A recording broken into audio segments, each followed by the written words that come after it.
அசோக்குமார் ஐயா அவர்களே மேடை கொடுத்தாங்க.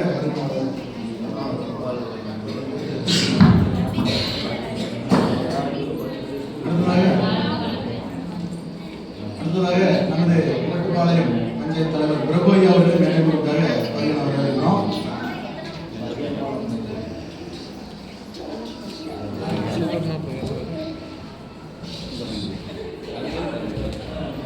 அடுத்ததாக பரமேஸ்வரி அம்மா அவர்களே நம்ம அரங்கவளர் பரமேஸ்வரி அம்மா வரவேற்கிறோம். அடுத்ததாக கோமதி அம்மா அவர்களே மேடை கொடுக்காக அவர்கள் வரவேற்கிறோம்.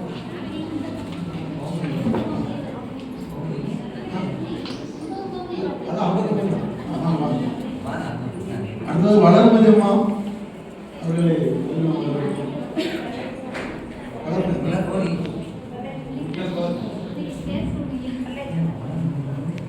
வளர்மதி மாளிகளா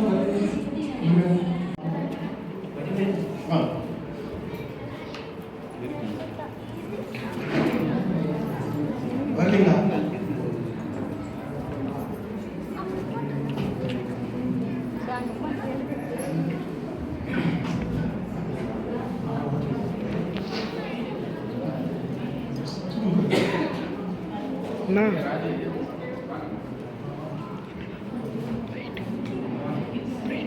ராஜனையா அவர்களை வரவேற்கிறோம்.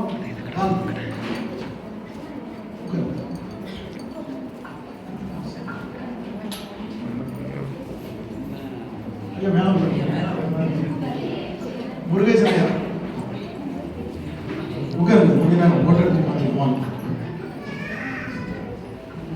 வாழ்வளமுடன் தலைமையேற்று நம்ம எல்லாம் வாழ்த்த வருகை வந்துள்ள அசோக்குமார் ஐயா அவர்களை வாழ்த்தும்படி கேட்டுக்கொள்கிறோம்.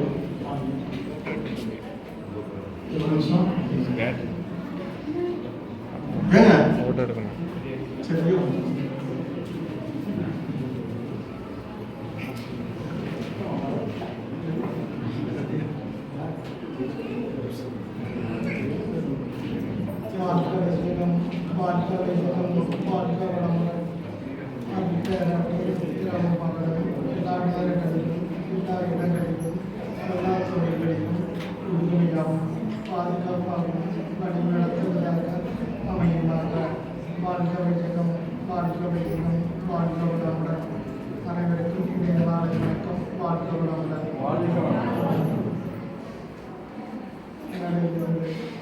சான்றோர் பெருமக்களும் மற்றும் ஆசிரியர் போன்ற அனைவருக்கும் என்னுடைய மதிய வணக்கம். வாழ்க்கை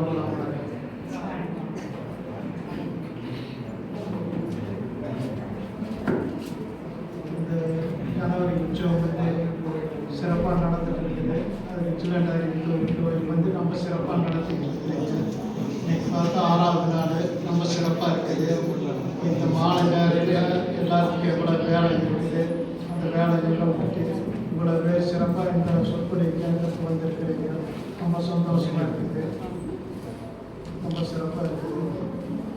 அடுத்து பார்த்தீங்கன்னா ஒரு சின்ன சொல்லிட்டு விஜிலண்ட் அறிவித்திற்கு உருவாகிறது நம்ம எண்ணத்தினுடைய வலிமை எப்படி இருக்கும்னு சொல்லி அதுக்காக ஒரு சின்ன உதாரணம் சொல்லி இது பண்ணிடலாம்.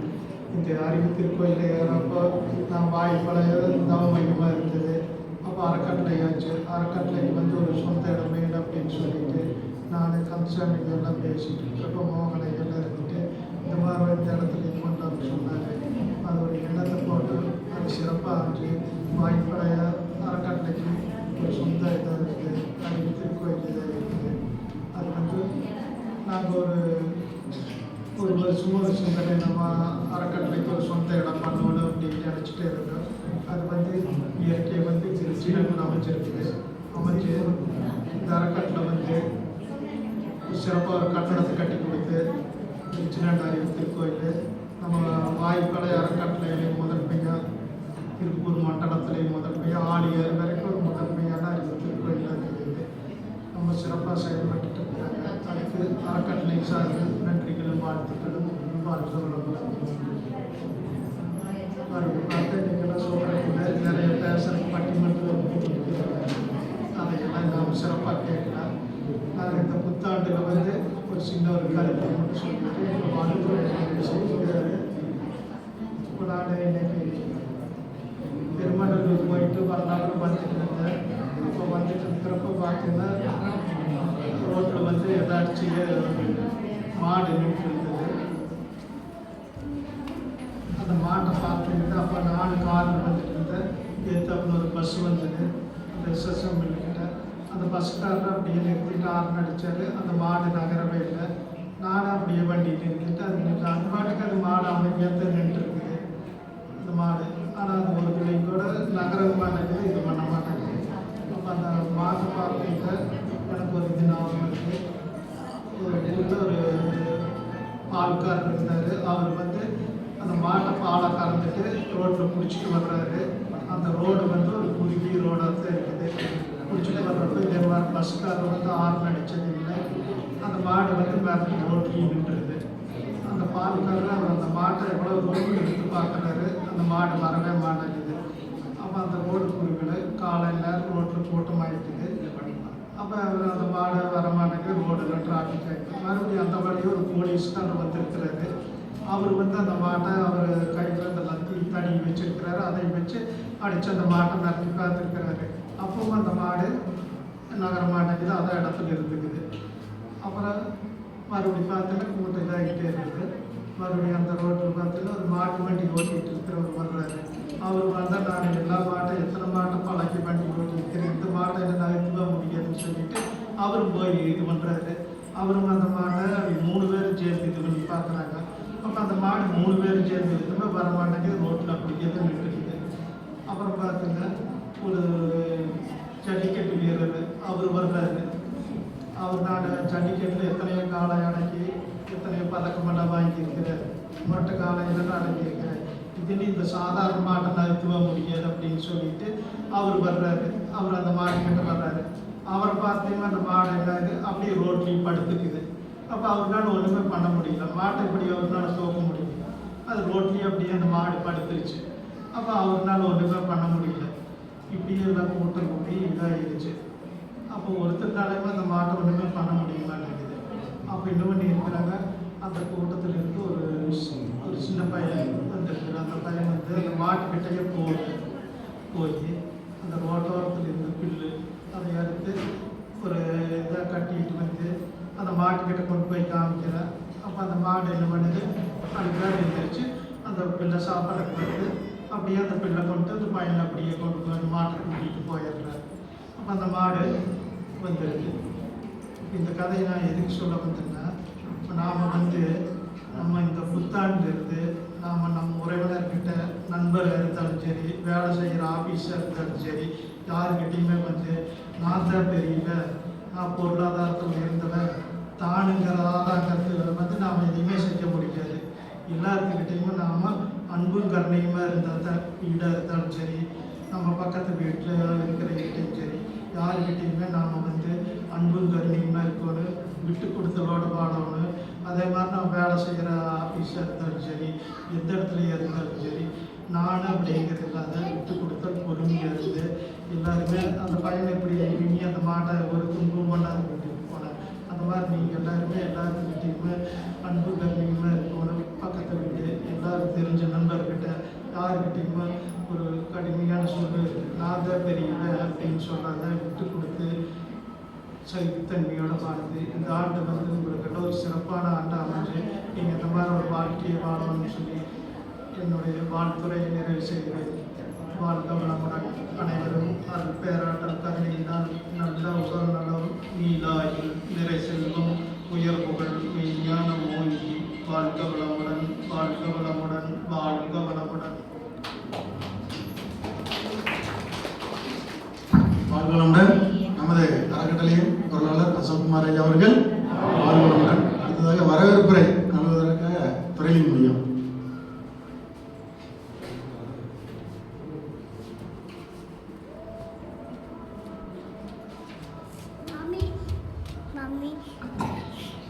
வாழ்க வையகம், வாழ்க வையகம், வாழ்க வளமுடன். வரவேற்புரை. இன்று உலக அமைதி வார விழாவில் 6வது நாள் நிகழ்வு நடந்துகிட்டு இருக்குது. இறைவணக்கம் குரு வணக்கம் பாடிய வனிதா அம்மா அவர்கள் அனிதா அம்மா அவர்கள், ரதி அவர்கள் வரவேற்கிறோம். நமக்கு நல்லது ஒரு தவத்தை எடுத்துக் கொடுத்த செல்வி அம்மா அவர்களை வருவன வரவேற்கிறோம். நமது அறக்கட்டளையின் பொருளாளர் அசோக்குமார் அவர்களை வருக என வரவேற்கிறோம்.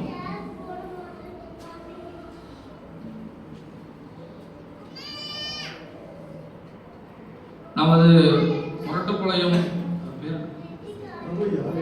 பிரபையா அவர்களை வருக என வரவேற்கிறோம். இந்த மேடையிலே அமர்ந்திருக்கும் பரமேஸ்வரி அம்மா அவர்களை வருக என வரவேற்கிறோம். வடிவேல் ஐயா அவர்களை வருக என வரவேற்கிறோம். வளர்வந்தி அம்மா அவர்களை வருக என வரவேற்கிறோம். கோமதி அம்மா அவர்களை வருக என வரவேற்கிறோம். முருகேசன் ஐயா அவர்களை வருக என வரவேற்கிறோம்.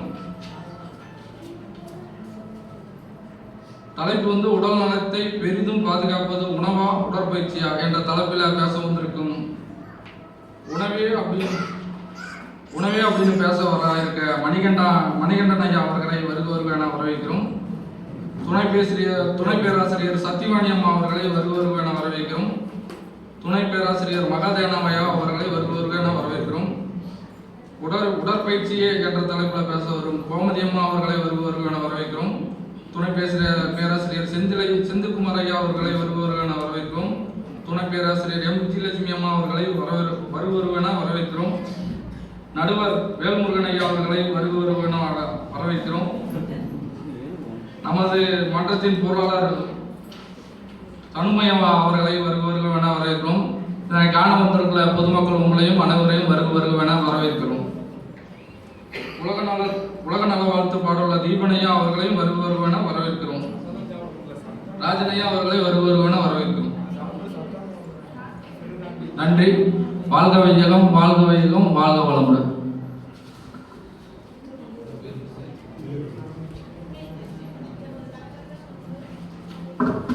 வாழ்க வளமுடன். மிக சிறப்பாக வரவேற்புரை நல்கிய துரைலிங்கம் ஐயா அவர்களை வருக என வரவேற்கிறோம். வாழ்க வளமுடன். அடுத்ததாக நமது முரட்டுப்பாளையம் பஞ்சாயத்து தலைவர் பிரபு ஐயா அவங்க ஷீல்டு அவங்களுக்கு நம்ம சண்முகம் ஐயா பொருளாளர் கொடுக்குறாங்க. ஐயா எங்களுக்கு நிறைய உதவி பண்ணியிருக்காங்க. நிறைய இடத்துல அந்த பஞ்சாயத்தில் நிறைய இடத்துல பயிற்சி கொடுக்கறதுக்கு அவரே அந்த ஊர் மக்கள்கிட்ட பேசி பயிற்சி கொடுக்கறதுக்கு ரெக்கமெண்ட் பண்ணி நிறைய பேர் 40-50 பேர் ஆடியாருக்கெல்லாம் அனுப்பிவிட்டு பிரம்மணெல்லாம் எடுக்க நல்லா உதவி பண்ணியிருக்காங்க. அந்த பெருமையெல்லாம் ஐயாவுக்கு தான் சேரும். ஐயாவை என்னைக்கும் நாங்கள் மறக்க மாட்டோம். இன்னும் நிறைய இடத்துல பயிற்சி கொடுக்கலாம், நீங்கள் சொல்லுங்க அப்படின்ட்டு ஐயா சொல்லியிருக்காங்க. வருங்காலத்தில் ஐயா எங்களுக்கு இந்த உதவிகள்லாம் செய்யணும்.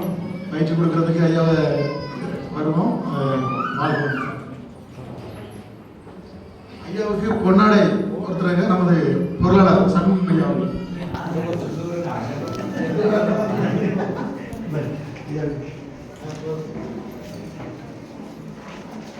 பிரபு ஐயா அவர்கள் வாழ்க வளமுடன். வாழ்க வளமுடன்.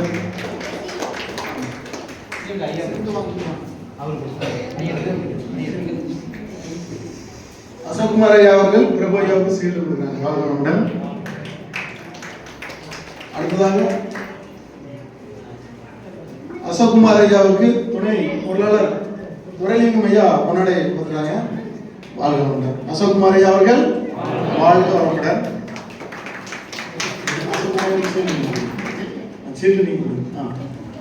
அசோக்குமார் ஐயாவுக்கு சீல்டு கொடுக்குறாங்க. நமது பொருளாளர் சண்முகம் ஐயா அவர்கள் வாழ்க வளமுடன். ஓகே. இல்ல ஐயாவுக்கு அசோக்குமார் பரமேஸ்வரி அம்மாவுக்கு சீல்டு கொடுக்குறாங்க. பரமேஸ்வரி அம்மா நம்ம மண்டலத்தில் அரங்காவலராக இருக்காங்க. அப்படி பரமேஸ்வரி அம்மா அவர்கள் வாழ்க வளமுடன். அடுத்ததாக வளர்மதி அம்மா பஞ்சாயத்து தலைவர் பிரபு ஐயா சீல்டு கொடுக்குறாங்க. ஐயா போட்டோ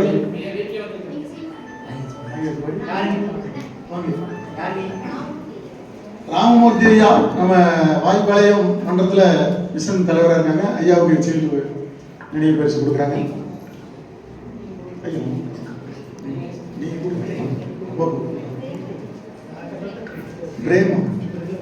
பிரேமா அவர்கள் அரங்காவலருக்கு ஷீல்டு நம்ம அறிவித்தல் கோயில் மூலமா கொடுக்குறாங்க. கொடுங்க பிரேம், எங்க தம்பி கோயில் பிரேமா அவர்கள் வாழ்க வளமுடன்.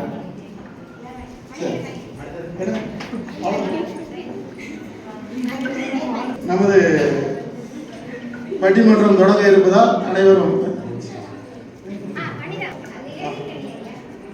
வனிதாமா வாங்க.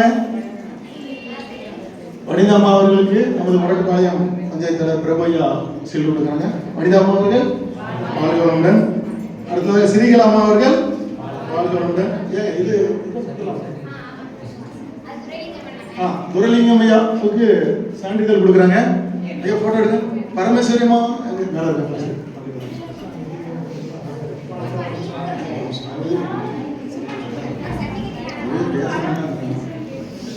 ஐயா வாங்கிக்கலாம். பரமேஸ்வரி அம்மா அவர்கள் வாழ்க வளமுடன். வனிதம்மா வாங்க. ஆமா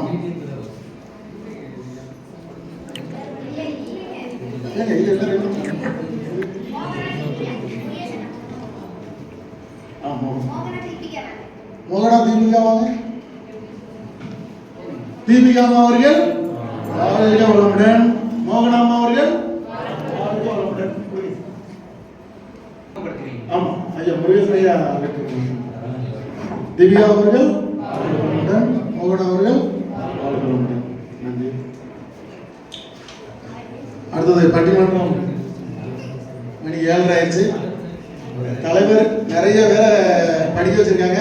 வாழ்க வையகம் வாழ்க வளமுடன் எல்லாரும் பயிற்சி எடுங்க அப்படின்னு ஒரு வாரம் மட்டும் சொல்லிடுங்க. இந்த ஒரு வாரம் ஒரு போட்டோ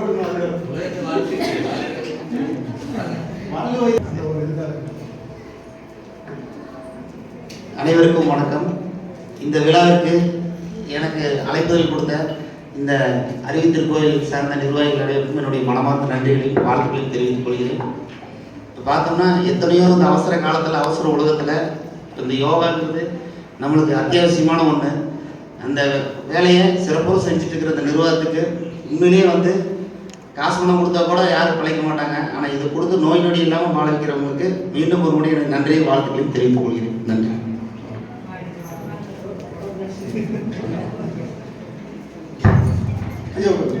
ஐயா வீட்டில் அந்த அக்காலாம் பயிற்சி எடுத்துருக்காங்க. விஜயலட்சுமி அம்மாலாம் பயிற்சி கொடுத்துருக்காங்க. நிறைய நாள் பயிற்சி கொடுத்துருக்காங்க. நல்ல விருப்பமான பயிற்சி கொடுக்கணும், எல்லா நாளும் செய்யணும் அப்படிங்கிற நோக்கத்துக்காக பயிற்சி விஏபி பயிற்சி கொடுக்குறதுக்காக சொல்லியிருந்தாங்க. 10-20 நாள் பண்ணியிருக்காங்க. ஐயா வீட்டில் எல்லாரும் பயிற்சி பண்ணணும்னு வேண்டிக்கிறோம். வாழ்க வளமுடன். பட்டிமன்றம் ஆரம்பிக்கலாமா?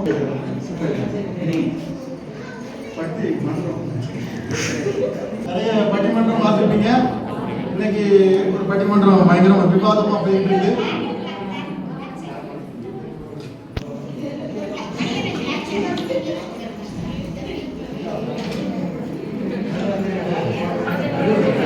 பட்டிமன்றம் பேசுவதற்காக வருங்கால லியோனி மணிகண்டன் ஐயா அவர்களை மேடை முறையாக வரவேற்கிறோம்.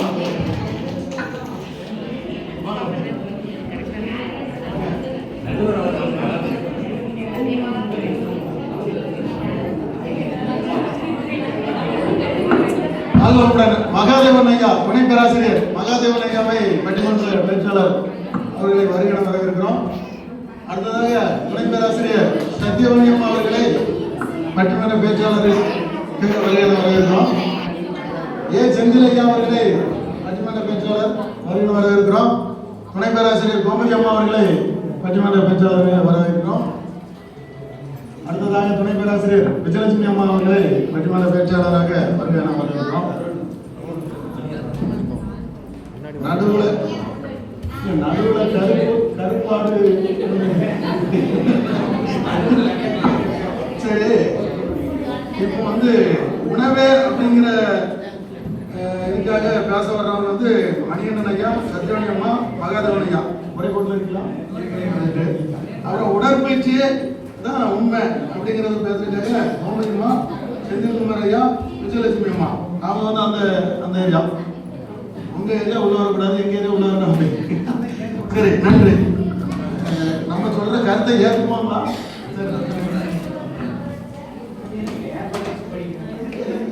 வாழ்க வையகம் வாழ்க வையகம் வாழ்க வளமுடன். உலக அமைதி வார விழவின் 6வது நாள். இன்னைக்கு வந்து சொற்பொழிவு ஆக்சுவலாக வேற தாங்க. ஆசிரியர் கொஞ்சம் வெளியில் போயிட்டதுனால இந்த பட்டிமன்றம் வந்து உடனடி ரெமடியாக நாங்கள் தயாரிச்சிட்டோம். உடனே நம்ம ஆசிரியர்களை வச்சு நம்ம உடனே பண்ணிக்கலான்னு. பட்டிமன்றத்தோட தலைப்பு உடல் நலத்தை பெரிதும் பாதுகாக்க உதவுவது உடற்பயிற்சியா உணவா. இதில் வந்து ஐயாவே சொல்லிட்டாங்க, 2 டீம்ல இருக்கக்கூடிய ஆசிரியர்கள் பேர். இதில் பார்த்தீங்கன்னா நடுவர் வந்து வேதாத்திரி டிஜிட்டல் அறிவித்திருக்கோயிலின் செயலாளர் வேதாத்திரி 12 வருட காலம் அனுபவமிக்க ஒரு ஆசிரியர். ஒரு நிர்வாகத்தை இப்படிதான் நடத்தணும் அப்படின்னா ஐயா தான் சிறந்த உதாரணம். நிர்வாகத்தில் இருக்கக்கூடிய நிர்வாகிகளை வழி நடத்தணும் அப்படின்னா அதுக்கும் ஐயா தான் சிறந்த உதாரணம். எங்களையெல்லாம் பாவிபாளையத்துலேருந்து ஒரு ஃபோட்டோ எடுக்கிறது கூட எப்படின்னு அவர்கிட்ட தான் நாங்கள்லாம் பழகிக்கிட்டோம். அந்த அளவுக்கு ஒரு திறமையான ஒரு நடுவர் இன்று பேராசிரியர் வேல்முருகன் ஐயா அவர்களை இந்த பட்டிமன்ற குழுவின் சார்பாக அன்புடன் வரவேற்கின்றோம். வாழ்க வளமுடன்.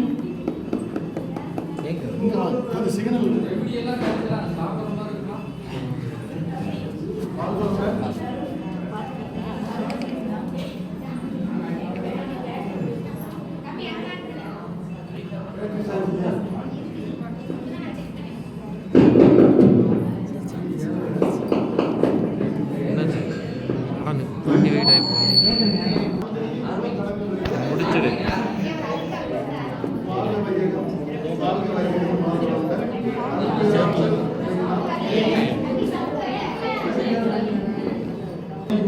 கூப்பிட்டு சொன்னா அவருக்கு நாட்டு சுப்பு பிளேட்ல வந்து டெல்லியில இருந்து வந்துட்டு இருக்காரு. பிளேட்ல வர்றதுனால சாரு இது இருக்காதுன்னு நினைச்சோம். ஆனா பார்த்தா அவர் நான் டெல்லியில தான் இருக்கேன், வந்துட முடியாது சூழ்நிலை அப்படி ஆயிடுச்சுன்னு. இதுக்கு என்னன்னா இயற்கை என்ன கொடுக்குதோ அதான் கொடுக்கும். என்ன விதியை மதியால் வெல்லலாம் அப்படின்ட்டு சொல்லுவாங்க. ஆனா கண்ணதாசன் சொல்லுவாரு, விதியை மதியால் வெல்லுவதே உன்னுடைய விதியா தான் இருக்கும் அப்படின்னு சொல்றாரு. அதாவது விதியை மதியால் வெல்லலாம், விதியை மதியால் வெல்லலாம், ஆனால் அந்த மதியால் வெல்லுவதே ஒரு விதிதான் அப்படின்ட்டு கண்ணதாசன் சொல்றாரு. அந்த மாதிரி இன்னைக்கு வந்து அவர் வந்து பேசக்கூடிய இடத்துல நாங்களும் வேற என்ன ஆசிரியர்களுக்கு போன் போட்டு பேசி பார்த்தோம். ஒருத்தரும் எல்லாம் புக்கிங் ஆகிட்டாங்க. திடீர்னு விஜயகுமார் அப்ப நாங்கெல்லாம் நம்ம எல்லாம் சேர்ந்து ஒரு பட்டிமன்றம் ஏற்பாடு பண்ணிடலாம் அப்படின்ட்டு சொல்லிட்டாங்க. அதுல உணவே தான் சிறந்தது, உணவு சாப்பிட்டா உடம்புக்கு நல்லது அப்படின்ட்டு ஒரு பகுதியினரும், உடற்பயிற்சி தான் சிறந்தது அப்படின்ட்டு ஒரு குரூப்பும் வந்திருக்காங்க. அதனால என்ன பண்றாங்கன்னு தெரியல, பார்ப்போம் யார் எப்படி பேசுறாரு. உணவே பெருசு அப்படிங்கிறதுல மணிகண்டன் ஐயா பேச வர்றாரு. ஐயா வந்து துணை பேராசிரியராக இருக்காரு, மிஷன் பிஓவா இருக்காரு, ஐயப்பன் கோயிலுக்கு சாமி மாலை போட்டிருக்காரு, போயிட்டு வந்துட்டாரு. அப்படினால எல்லாத்தையும் சிறப்பு உள்ள ஐயா, நல்ல இன்முகமா இருப்பாரு. என்னைக்குமே அவர் கோபத்தை நான் பார்க்கவே இல்லை. ஐயாவை வந்து வரவேற்கிறோம். வாழ்க்கை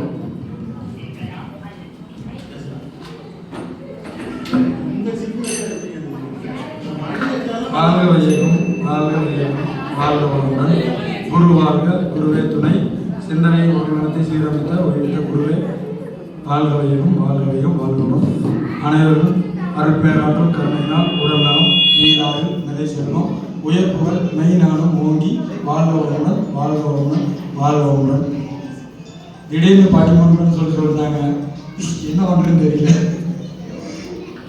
சரி, நம் உடல் நலத்தை பெரிதும் பாதுகாப்பது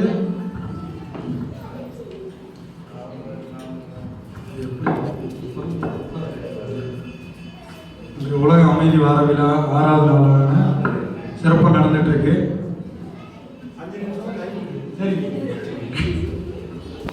கேள்வி நிறைய இருக்கீங்க. நம் உடல் நலத்தை பெரிதும் பாதுகாப்பது உணவா உடற்பயிற்சியான்னு இருக்காங்க. உணவுன்னு சொல்லி நாங்கள் சொல்ல வந்திருக்கோம். அறிவு அறிவு மாநிலாய் பிறத்தல் அறிவு. அதிலும் இறைவன் நம்ம கொடுத்த இந்த உணவை நோய் நொடி இல்லாமல் பாதுகாப்புன்னா உணவே அவசியம் என்று உணவை ஒரு முறை மருந்தாக எடுத்துக்கொள்வோம் என்று உணவு தான் சிறந்தது என்று பேச வந்திருக்கோம். மருந்தன வேண்டாம் யாக்கைக்கு அருந்தியது அற்ற போட்டி முனின். உடலுக்கு பொருத்தமான உணவை எடுத்துக்கொண்டால் நாம் நெடுநாள் நோயின்றி வாழலாம் என்று வள்ளுவர் சொல்றாரு. நம்ம மகரிஷிகள் என்ன சொல்றாங்கன்னா, உணவே உடலாக வந்துள்ளது, ஆகையினால் உணவை உண்டுதான் உயிர் வாழ வேண்டும் சொல்றாங்க. என்ன சொல்றாங்க? உணவை உண்டுதான் உயிர் வாழ வேண்டும் சொல்றாங்க. நோயற்ற வாழ்வே குறைவற்ற செல்வம் என்பது பழமொழி. உடல் ஆரோக்கியம் தான் ஃபர்ஸ்ட். உடல் ஆரோக்கியம் வந்து எல்லா செல்வங்களோட வந்து பார்த்தீங்கன்னா உடல் ஆரோக்கியமாக இருக்கிறது நல்லது. நோயற்ற வாழ்வினை வாழ்றதுக்கு நம்ம உணவு மிகவும், அதுவும் சரிவிகித சத்தான உணவு முக்கியம். நம்ம நடுவரையா வந்து இவ்வளோ ஆக்டிவாக இருக்காங்க பார்த்துருக்கீங்களா? நடுவரையா பொருளாதாரம் பயங்கர ஆக்டிவாக இருப்பாங்க. அதுக்கு அவங்க சாப்பிட்ற சத்தான சரிவிகித உணவு மட்டும்தான் காரணம் நான் சொல்லுவேன். அது மாதிரி அதுதான் அதான் சொல்ல வரீங்க. காலையில் சாப்பிட மாட்டாங்க, மதியம் ஒரு ஜூஸ் தான் குடிப்பாங்க, அதே சத்தான ஜூஸ் குடிச்சுப்பாங்க. ஏன் நம்ம வாழ்க்கைக்கு வந்து தண்ணீர் மிகவும் அவசியம். தண்ணீர் வந்து அதிகமாக யார் பருகிறாங்களோ அவங்க வந்து நோய் நொடி இல்லாமல் வாழலாம். இயற்கையான உணவுகள், அதாவது வந்து உடம்புக்கு ரொம்ப நல்லது. காய்கறிகள், பழங்கள், பருப்பு வகை, தானியங்கள் போன்ற உணவுகள் வந்து பார்த்தீங்கன்னா நம்ம உடம்புக்கு ரொம்ப நல்லது. அதில் வந்து வைட்டமின்கள், கனிமங்கள், புரதச்சத்து எல்லாமே இருக்குது, நார்ச்சத்து எல்லாமே இருக்குது. இதெல்லாம் வந்து பார்த்தீங்கன்னா உடம்புக்கு வந்து நோய் எதிர்ப்பு சக்தி கொடுத்து உடம்பு வந்து நோய் நொடி இல்லாமல் பாதுகாக்குது. உணவு வந்து மனிதனுக்கு மிகவும் முக்கியம்தான். தினம் தினம் சாப்பிட்ற உணவுலேயே வந்து நம்ம உடலை பாதுகாக்கிற சக்தி இருக்கு. சரிங்களா? மகரிஷியில் சொல்றாங்க, காலையிலே புஞ்சை தானியத்தால் ஆன கஞ்சி என்று தேங்காயோடு ஒக்கும், விலை முடிந்துட்ட பின்னர் பகல் சாப்பாடு, விதவிதமாய் காய்கறி வகையோடு அரிசி சாதம், மாலையிலே காய்கறிகள் கோதுமை மாவு கொண்டு தயாரிக்கும் உணவு போதும், பாலை தனித்தனியாய் காய்ச்சி இனிப்பு கூட்டி பருகிடலாம், டீ காபி தேவைன்னு சொல்றாங்க. டீ காபி தேவைன்னு ஏன் சொல்றாங்கன்னா உடம்புக்கு வந்து கெடுதல்னு சொல்றாங்க. நம்ம சாப்பிட்ற உணவு வந்து சத்தானதா சரிவிகிதமா சிறுதானிய வகைகள்லாம் வந்து நிறைய எடுத்துக்கலாம்னு சொல்றாங்க. சிறுதானிய வகைகள் இருக்கும்போது பார்த்தீங்கன்னா அதில் என்னென்ன சத்துன்னு சொல்றாங்க. கம்பு வந்து உடலுக்கு தெம்புங்க, சாமை உண்டால் ஆமை வயதுன்னு சொல்றாங்க. திணை வந்து இதயத்திற்கு துணை, வரகு உண்டால் வருங்காலம் பார்க்கலாம், குதிரை பலம் பெற குதிரைவாளி அரிசி சாப்பிட சொல்றாங்க. கேழ்வரகு சர்க்கரையை விளக்குன்னு சொல்றாங்க. சோம்பல் நீக்கும் சோளம் சொல்றாங்க. பனிவரகு வெட்டு புற்றுநோயே வந்து தீர்ப்பு அப்படின்னு சொல்றாங்க. நம்ம உணவு வகைகள் பார்த்தீங்கன்னா சீரகம் உள்ள உணவு வந்து சிறக்காதுங்க. தன்காயம் வைக்க செங்காயம் போதும், வாழை வந்து வாழ வைக்கும், இறப்பை புண்ணுக்கு எலுமிச்சை சாறு, ரத்த கொதிப்புக்கு அகத்திக்கீரை, இருமலை போக்கும் வெந்தயக்கீரை, உண்ண நோம்பு ஆயுளை கூட்டும், உஷ்ணம் தவிக்க கம்பங்களி, கல்லீரல் பழம் பெற கொய்யாப்பழம், கொலஸ்ட்ரால் குறைக்க பன்னீர் திராட்சை, சித்தம் தெளிய வில்வம், சிறுநீர் கொழுப்புக்கு அன்னாச்சி, சூட்டை தணிக்க கருணைக்கிழங்கு, ஜீரண சக்திக்கு துண்டக்காய், தலைவலி நீங்க முள்ளங்கி சாறு, தேனுடன் இஞ்சி ரத்த தூய்மையாக்கும், பூண்டில் இருக்கும் ஐயா. இது மட்டும் இல்லைங்க, கீரை வகையிலையும் எல்லா சத்தும் இருக்கு அப்படின்னு சொல்றாங்க. சிறுகீரை, முழுக்கீரை, மணத்தக்காளி எல்லா கீரை வகையிலும் உடம்புக்கு தேவையான சக்தி இருக்குன்னு சொல்றாங்க. அதுலேயும் வந்து நம்ம உடம்புக்கு தேவையான அனைத்து சத்தும் இருக்குங்க. அதனால எல்லாருமே நோய் நொடியின்றி வாழ்றதுக்கு சரிவிகித சாத்வீக உணவு எடுத்துக்கொண்டாலே போதும்னு சொல்லி என்னோட உரையை இத்துடன் முடித்துக் கொள்கிறேன். வாழ்க்கையும் வாழ்க்கையும் வாழ்க்கை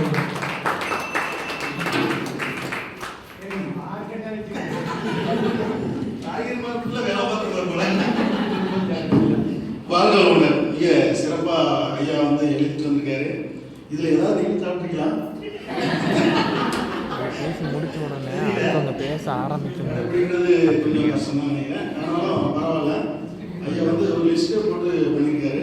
இது எல்லாருக்கும் தெரியதான் தெரியும். ஆனா சில பேர் வந்து தேவைகளை மட்டும் சாப்பிடுவோம்.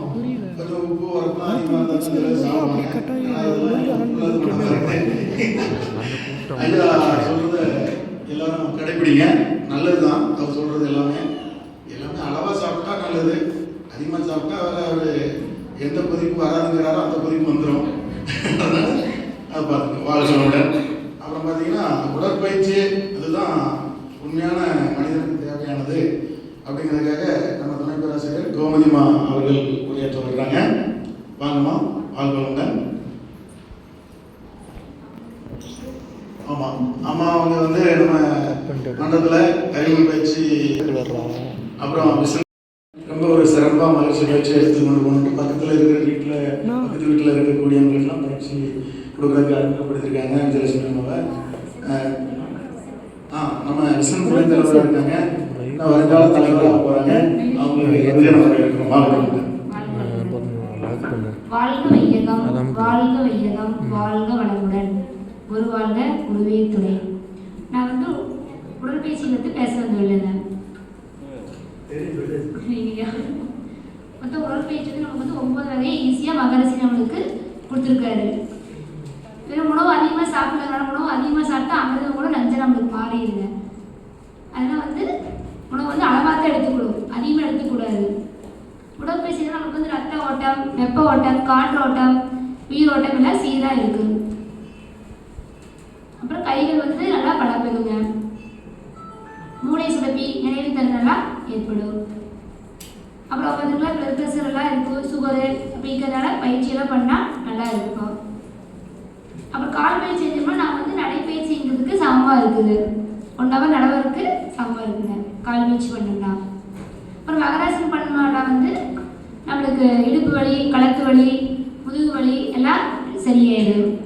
கண் பயிற்சி பண்ணோம்னா குழந்தைகள்லாம் வந்து நல்லா படிப்பாங்க, தெரியும், கிட்ட பார்வை, தூர பார்வையெல்லாம் சரியாகும்.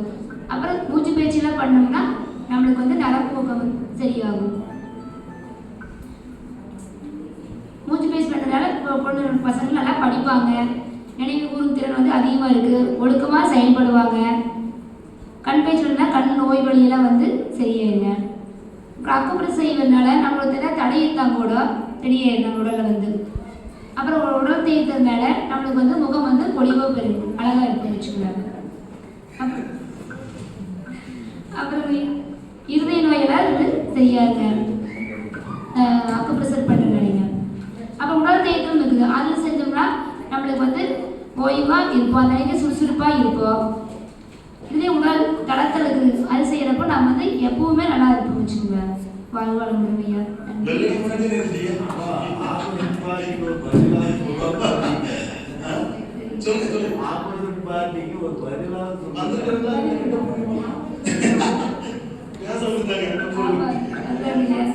மண்டல பயிற்சிங்க மண்டலத்தில் இருக்கிறாங்க, ஆனால் உணவு பற்றி பேச வந்திருக்காங்க. எப்படி உணவு சாப்பிட்டு பெரிய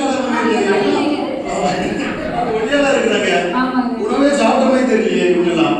கேட்டா உணவை பத்தி பயங்கரமா கபால பத்தியில செஞ்சோம்னா சைனஸ் ப்ராப்ளம் எல்லாம் சரியாயிருங்க. எது பத்தி விமர்சனம் பண்ணுங்க. உடல் வந்து நல்லா சுறுசுறுப்பு, மூளை ரத்த ஓட்டம் கூட சீரடையுங்க. சரிங்க, நன்றி. திடீர்னு மத்தியானம் சொன்னாங்க, சரி ட்ரை பண்ணலாம் அப்படின்ட்டு. எனக்கு வந்து நான் கீழே விழுந்துட்டேங்க. ஆனால் அவங்க பிரியஸ் சொன்னாங்க ஒரு காலுக்கு மட்டும் பண்ணிட்டுங்க, அதனால அந்த காலம் செய்யாமல் விட்டு செஞ்ச காலத்துக்கு மட்டும் நடக்கவே முடிஞ்சுங்க. என்னால் அதான் பயிற்சி தான் உதவுது அப்படின்னு சொல்லிட்டு விடைபெறுவேன். நன்றி, வணக்கம். அவன் வந்து கால் அடிபட்டு அவங்களுக்கு, அப்புறம் கால் பயிற்சி எல்லாமே நல்லா நம்பிக்கையாக செய்வாங்க. அதனால அவங்களுக்கு அந்த உணர்வுகளோட அந்த பயிற்சி பற்றி பேசுகிறாங்க. அப்புறம் இந்த பயிற்சி பண்ணதை நிறைய பேர் உங்கள்கிட்ட கன்சல்ட் பண்ணுறது, இந்த மாதிரி பயிற்சி பண்ணால் நல்லது அப்படிங்கிறதெல்லாம் தெரிஞ்சிச்சதுனால மகிழ்ச்சியுடைய பயிற்சி நல்ல பயிற்சி. ஏன்னா இன்றைக்கெல்லாம் வந்து எல்லாருமே வேலையை செய்கிறது இல்லை, சும்மா 2 கீரை ஒரு குழம்பு வைக்கிறது கூட மாற்றப்படுறாங்க. ஏதாவது டாக்டர் ஏவலில் சொல்லி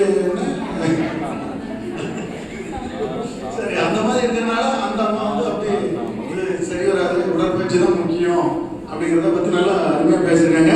கோமதி அம்மா அவர்கள் வாழ்வுடன் அதனால உணவே தான், உணவு என்ன எதாக இருந்தாலும் சரி உணவு சாப்பிட்டா தான் எல்லாமே செய்ய முடியும் அப்படிங்கிறதுனால துணை பேரரசு. ஆனால் அவங்க சாப்பிட்ட மாதிரியே தெரியல, சிம்பிளாக தான் இருக்காங்க. நன்றி, சொல்லுங்கம்மா. வாழ்க வையகம், வாழ்க வையகம், வாழ்க வளமுடன். குருவருள், குருவே துணை. இங்கே அவையில் கூடியிருக்கும் ஆண்டோர் சான்றோர் பெருமக்களுக்கு என் முதல் வணக்கம். பார்த்தீங்கன்னா உடற்பயிற்சி செய்யலாம், உடற்பயிற்சி செஞ்சால் சரியாக இருக்கும் அப்படின்னு சொல்கிறாங்க. உணவே சாப்பிடாம உங்கள் உடற்பயிற்சி செஞ்சுட்டே இருந்தால் உடம்பு நல்லா இருக்குங்களா? நீங்கள் தான் பதில் சொல்லுங்க. உடற்பயிற்சியை மட்டும் செஞ்சா உடம்பு நல்லா இருக்குங்களா? உணவு இல்லாமல் எப்படி உடற்பயிற்சி செஞ்சு நீங்கள் இது பண்ணுவீங்க? உணவு தான் முக்கியம், சரிங்களா? அடிப்படை தேவையிலே உணவு கொண்டு வந்துட்டாங்க, சரிங்களா?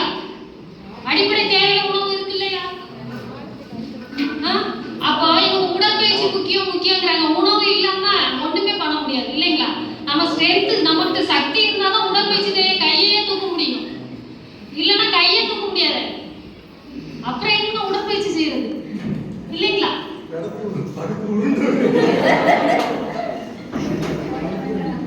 இருந்தாதான் எடுத்து நடக்க முடியும். நின்னாதான் உடற்பயிற்சி செய்ய முடியும். உட்காந்து உடற்பயிற்சி செய்யணும்னா கையை கால ஆட்டிட்டு இருக்கிறதுனால அதுக்கு எனர்ஜி வேணும் இல்லைங்களா? உணவு இருந்தாதான் எனர்ஜி ஆகும். அதுதான் சாப்பிட்ட சத்துக்கள் தான் 7 தாதுக்களா மாறுது இல்லைங்களா? உடற்பயிற்சி செஞ்சா அதுக்கு முன்னாடி உணவு அத்தியாவசிய தேவையாயிடுது இல்லைங்களா? அடுத்து பாத்தீங்கன்னா சாப்பிடும் முறை. நம்ம எதுல தப்பு பண்றோம்? சாப்பாட்டுல சாப்பிடுற முறை. வாய் மூடி சாப்பிடணும். மென்று உடம்பு சாப்பாடை வந்து கூலாக்கி சாப்பிட்டா உடல் உறுப்புகள் வந்து செரிமான பகுதிகள் என்ன ஆகும்? ஓவரால் வேலை பார்க்காது. அப்ப அதோட எனர்ஜி அது கரெக்டா எடுத்துக்கும். வேலை அதிகமா இல்ல. அப்ப உடல் வந்து ஏதாவது ஃபால்ட் ஆகுங்களா? ஆகாது. அடுத்து பாத்தீங்கன்னா நொறுங்க தின்றால் 100 வயதுன்னு அன்னைக்கே பழமொழி சொல்லி வச்சிருக்காங்க இல்லைங்களா? இதுக்கு அடுத்து பாத்தீங்கன்னா சாப்பாடுக்கு ஒரு அளவு முறை முன்னோர்கள் சொல்லி வச்சிருக்காங்க. எத்தனை மணிக்கு காலையில சாப்பாடு சாப்பிடணுங்க? 6 to 7. சரிங்களா? நாம 8 மணினா நாங்க வேலையெல்லாம் செஞ்சுட்டு சாப்பிடுறோம். நாம டைமுக்கு சாப்பாடை சாப்பிடாம நம்ம உடலை கெடுத்துட்டு நம்ம என்ன சொல்றோம்? உடம்பு சரியில்லை, அதனால உடற்பயிற்சிக்கு போறோம் அப்படின்னு நாமளா நம்மளை கொண்டு வந்து உள்ள விடும். சரிங்களா? அப்போ நாம கரெக்டா நம்ம உடம்பு பேணி காத்தா, கரெக்டான முன்னோர்கள் சொன்ன வழியில நடந்திருந்தோம்னா உடற்பயிற்சி தேவையில்லை. சரிங்களா? அடுத்து பாத்தீங்கன்னா உடலுக்கு எந்த உணவு வேணுமோ அந்த உணவை எடுத்துக்கணும் இல்லைங்களா? நம்ம முன்னோர்கள் பிரியாணி சாப்பிட்டாங்களா? இல்ல. இப்ப நம்ம கடையில கண்ணை கவர்ந்தோன்னு உடனே போய் வாங்கிடுறோம். எது தப்போ அதை நம்ம செய்யறதுனால தானே உடல் கெட்டு போகுது இல்லைங்களா? இப்ப ஆயில் இல்லாம யாரையாவது சாப்பிட சொல்லுங்க. சமைக்கிறதுல எண்ணெய் எவ்வளவு ஊத்துறோம்? நம்மள சொல்லுங்க இல்லைங்களா? கையில எண்ணெய் ஒட்டுனாதான் பிள்ளைங்க சாப்பிடும். இல்லைன்னா நாங்க அந்த பிள்ளைங்க சாப்பிடாது அப்படின்னு நாமளே எண்ணெயை ஊத்தி அவங்களையும் சேர்த்து டைவர்ட் பண்ணி விட்டுறோம்.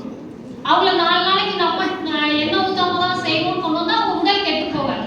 அவங்களுக்கு நல்ல பழக்கம் சொல்லி கொடுத்த மாதிரி ஆயிடுச்சு. உணவுக்கும் மனதுக்கும் சம்பந்தம் இருக்கு. சரிங்களா? நீங்க சாத்விக உணவு சாப்பிட்டீங்கன்னா குணம் வந்து எப்படிங்க? சாஃப்டா இருக்கும். அவங்க வந்து அன்பும் கருணையுமா இருப்பாங்க. இதே தாமச உணவோ ரஜ உணவோ எடுத்தீங்கன்னு வச்சுக்கீங்களேன், குணம் மாறும். அப்ப நம்ம உணவை கரெக்டா எடுக்கணும். உணவை கரெக்டா எடுக்காம நம்ம உடம்பு கெட்டு போச்சு, என் குணம் கெட்டு போச்சு அப்படின்னு சொல்லக்கூடாது. சரிங்களா?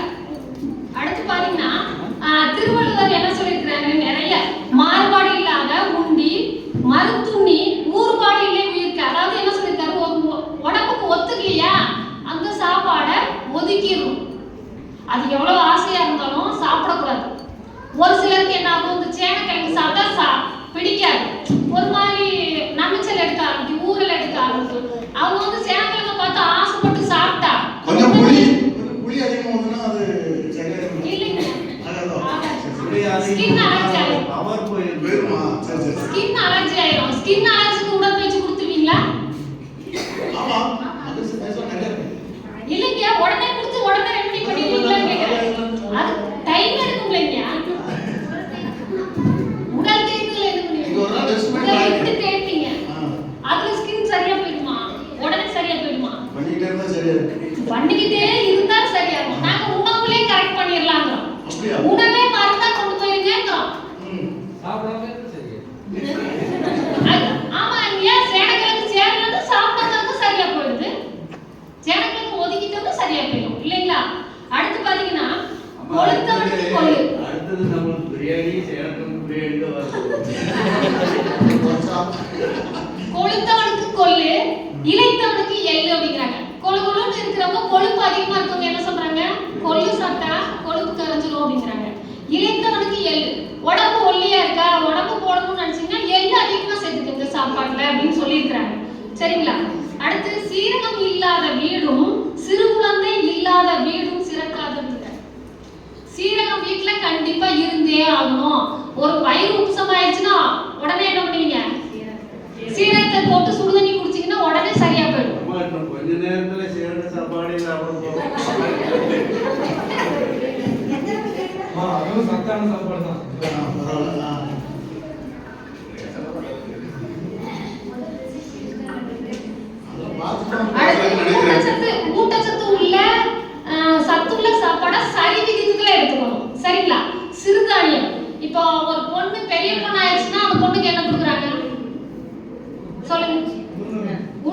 கஞ்சி களி இதுதான் கொடுக்குறாங்க. அப்ப அந்த பிள்ளைங்களுக்கு அந்த இடுப்பெலும்பு அப்பவே சரி பண்ணிடுறாங்க. இப்போ நம்ம அப்படி சாப்பிட்றது இல்லை, அதனால நம்ம எல்லாமே பயிற்சிக்கு வரோம், எல்லாம் பண்றோம். அந்த காலத்துல பயிற்சிங்கிறதே அவங்க உணவு முறை வேலையிலேயே கொண்டு வந்துட்டாங்க. வேலை அவங்களோட செயல்பாடுகள்ல அத்தனையும் கொண்டு வந்துட்டாங்க. அன்னைக்கு நாட்டுக்கோழி கொண்டு வந்தாங்க, மீட்டிங் வயலர் கோழி. அதாங்க நம்ம மாறிக்கிட்டதுக்கு உடல் ஒண்ணும் பண்ணாது. நம்ம தான் நம்ம உடலை பேணி பாதுகாக்கணும். சரிங்களா? ஐயா உங்களுக்கு கொள்ளு சாப்பிடணும், உடம்புக்கு குறைக்கும் அப்படின்னு சொல்லியிருக்காங்க. நீங்க கொழுகுன்னு இருக்கீங்கன்னு சொல்லுங்க. நாங்களாம் கொண்டு சாப்பிட்றோம், நான் வாரத்தில் ஒரு நாள் அதை ஃபாலோ பண்ணுங்க டெய்லி. தேங்காய் உண்போம் திடமாய் வாழ்வோம், பழங்களை உண்போம் பலசாலிகளாய் வாழ்வோம், பச்சை காய்கறிகள் உண்போம் நோய்களை போக்குவோம், பசுக்கீரைகள் உண்போம் மலைச்சிக்கலை நீக்குவோம், இலைச்சாறுகள் பருகுவோம் இன்னையின்றி வாழ்வோம், திணைமாவு உண்போம் தீமையின்றி வாழ்வோம். உணவு தினம் என்னைக்கு கொண்டாடுறாங்கன்னா அக்டோபர் 16 அன்னைக்கு உணவு தினம் கொண்டாடுறாங்க. சரிங்களா? உடல் வளர்ச்சி தான் உடல் வளர்ச்சிக்கு வந்து பாத்தீங்கன்னா உணவு தான் ஆதாரம். உடல் வளரல அப்படின்னு சொன்னா எந்த இதுவுமே பண்ண முடியாது. சரிங்களா? ஆரோக்கியமான உணவை சாப்பிடுவோம், உடல் ஆரோக்கியத்தை பேணுவோம், நோயற்ற ஆரோக்கியமான சமுதாயத்தை உருவாக்கணும். நாம ஊட்டச்சத்து அதுக்கு என்னன்னா நம்ம பாரம்பரிய உணவு உண்ணணும். ஃபர்ஸ்ட் பாரம்பரியத்துல என்னன்னா நம்ம அந்த அந்த அந்த குறிப்பிட்ட டைம்ல விளையிற உணவை எடுத்துக்கணும், அந்த கிளைமேட் சுற்றுச்சூழல் அதுக்கு ஏற்ற மாதிரி உணவை எடுத்துக்கணும். சரிங்களா? அப்பனா நோயின்றி வாழலாம், நெடுநாள் வாழலாம். நன்றி, வாழ்க வளமுடன்.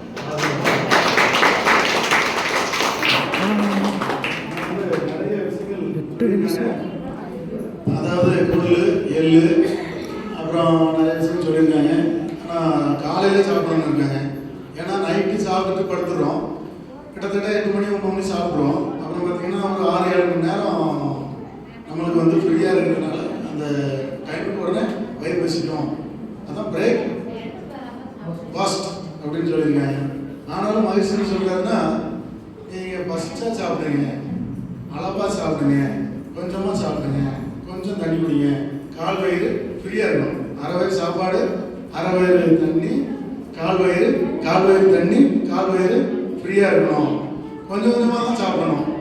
கூட ஒரு நேரம் சாப்பிட்டாலும் பரவாயில்ல, வயிறு பசிச்சா. ஆனால் பசித்தா சாப்பிடுங்க. சும்மா டைமுக்கு நான் வந்து சாப்பிட போகிறேன், மத்தியானம் 12 மணிக்கு பெல் அடிக்குது கம்பெனியில், பெல் அடிச்சிட்டாங்க சாப்பாடு டைமுக்கு அப்படின்ட்டு போய் சாப்பிட்றது வந்து ஒரு பழக்கமாக மாற்றிடுறோம் நம்ம. ஆனால் அந்த மாதிரி இல்லாமல் பசித்தா சாப்பிடணும், இல்லை அதிகமாக சாப்பிட்டோம்னா இன்னைக்கு கொஞ்சம் ஒரு மாதிரி இருக்குன்னா சரி சாப்பிட வேண்டாம், கொஞ்சம் லேட்டாக சாப்பிடலாம் அப்படின்னு நினைக்கணும். இந்த மாதிரி விஷயங்கள்லாம் இது பண்ணணும். அதேமாதிரி நைட்டு வந்து அதிகமாக கடுசான ஒரு உணவுகளை சாப்பிடக்கூடாது, பெருசான மெல்லிய உணவாக பார்த்து சாப்பிடணும். அப்புறம் நொறுங்கு சாப்பிட்றது, நொறுங்கு தானே 100 வயசுலேருந்து சாப்பிட்றது வந்து என்ன அர்த்தம்? நல்லா சமைச்சு நல்லா நொறுக்கி சாப்பிட்டா, கூடாக சாப்பிட்டா நல்லா ஜீரணிக்கும் அப்படிங்கிறதுனால நொறுங்க தின்னால் 100 வயதுன்னு சொன்னாங்க. ஆனால் நீ நொறுங்க தின்னிருப்பே, இன்னைக்கு கல்யாணத்துக்கு போனாலும் நல்லா நொறுங்க குடிச்சிட்டியா அப்படின்ட்டு சொல்லுவாங்க. அந்த நொறுங்க இல்லை, இது இந்த நொறுங்க அப்படிதானே? ஆமாம். அதனால் நொறுக்கி சாப்பிடுங்க, நல்லா சமைச்சு நல்லா. அதான் பல்லு வந்து நிறைய பல்லு கொடுத்துருங்க. எத்தனை பல்லு இருக்கு? சந்தேகம் வந்துருச்சா? இன்னும் கொஞ்ச நாள்ல எல்லாமே மறந்துடும். அந்த மாதிரி சாப்பிட பழகிக்கணும். அதனால நம்ம கல்லை போட்டாலும் சமைக்க கிரைண்டர் மாதிரி கிடையாது. நம்மளது கிரைண்டரு ஒரு கல்லால் ஆட்டப்படக்கூடிய கிரைண்டரு 1 லிட்டர் பிடிக்கிறது, அந்த 1 லிட்டர் மாவு தான் போடணும். அதுக்கு மேலே போட்டால் செம்மிக்கிடும், அரைக்காது. அப்படிப்பட்ட கிரைண்டருக்கு அந்த நிலைமைனா நம்ம உடம்புல உள்ள உறுப்புலாம் எவ்வளவு மென்மையான உறுப்பு. அதனால அந்த மாதிரி ஒரு உணவாக சாப்பிட்றதுக்கு பழகிக்கணும். அம்மாவுடைய கருத்து ரொம்ப அழகான கருத்துக்கள். அம்மாவுடைய கட்சியை ஜெயிக்கும் என்று நினைக்கிறேன். வாழ்க வளமுடன். அடுத்ததாக நமது ஐயா துணை பேராசிரியர் செந்தில்குமார் ஐயா, உடற்பயிற்சி தான் சிறந்தது, யாருக்கிட்ட வந்து கேட்குறீங்க, நான் சொல்கிறேன் பாருங்க அப்படின்ட்டு வந்து பேச போகிறாரு. ஐயா இருக்காங்க. அது சத்தியவாணி அம்மாவும் ஐயாவும் இன்னைக்கு வீட்டில் போய் சண்டை போட போகிறாங்கன்னு நினைக்கிறேன். நீங்கள் எப்படி இப்படி பேசலாம்? 2 நேரம் ஹஸ்பண்ட் ஒய்ஃபு, 2 நேரம் வேதாந்திரியத்தை கடைப்பிடிக்கிறாங்க. ஆனால் 2 பேருமே சாப்பிட்ட மாதிரி தெரியல, ரொம்ப சிம்பிளாக தான் தெரியல. ஐயாவுக்கு மேலே சோறு ஒழுங்காக கொடுக்குறீங்க, அப்போ தான் வெளியெல்லாம் சாப்பிட்றதுக்கு பெருமையாக பேச முடியும். அதனால் ஐயா வந்து அது ஆப்போசிட்டா பேச போறாரு ஐயாவை வரவேற்கும் வாழ்கள் மன்ற வளர்ச்சி தலைவராக இருக்கிற நம்ம அறிவித்திருக்கோம் வாழ்க்கை வாழ்க வையகம் வாழ்க வையகம் வாழ்க வளமுடன் குரு வாழ்க குருவே துணை சிந்தனையை உடல்நலத்தை சீரமைத்து உயிர்த்த குருவே வாழ்க பண்பு ஆண்டோர் சான்றோர் பெரிய அனைவருக்கும் வணக்கம் மேடையில் வந்திருக்கும் ஆசிரியர் பெருமக்களுக்கும் முன்னால் வந்திருக்கும் அனைத்து இறைவர்களுக்கும் மாலை வணக்கம். என்னுடைய தலைப்பே என்னன்னு தெரியாமலே பேசிட்டு இருக்காங்க இந்த டீம்ல. நம்ம என்னத்தை சொல்றதுங்க, நாங்கள் உணவுக்கு எதிரானவர்கள் அல்ல, அதை முதல்ல நீங்கள் புரிஞ்சுக்கணும் சரிங்களா. நாங்கள் உணவு சாப்பிட்டு தான் பேசிட்டு நிற்கிறோம். ஆனால் கொடுத்துக்கிற தலைப்பே உடல்நலத்தை பெரிதும் பாதுகாப்பது, ஒரு படி மேலே. அப்போ அதை சொல்லுவீங்கன்னு பார்த்தா நீங்கள் எதையோ சொல்லிட்டு இருக்கிறீங்க. சாப்பிட்றேன் எங்களுக்கு தெரியாமல் இருக்க பொருள் என்ன, ரசம் என்ன, பருப்பு என்ன, காய் என்ன, எங்களுக்கு தெரியாமலாம் இருக்கு. இந்த அணியில் பார்த்தீங்கன்னா உடல்நலத்தை பெரிதும் பாதுகாப்பது உணவா உடற்பயிற்சியாங்கிறாங்க. தெரியாம பேசிட்டு இருக்காங்க. ஆமாங்க, கண்டிப்பாங்க.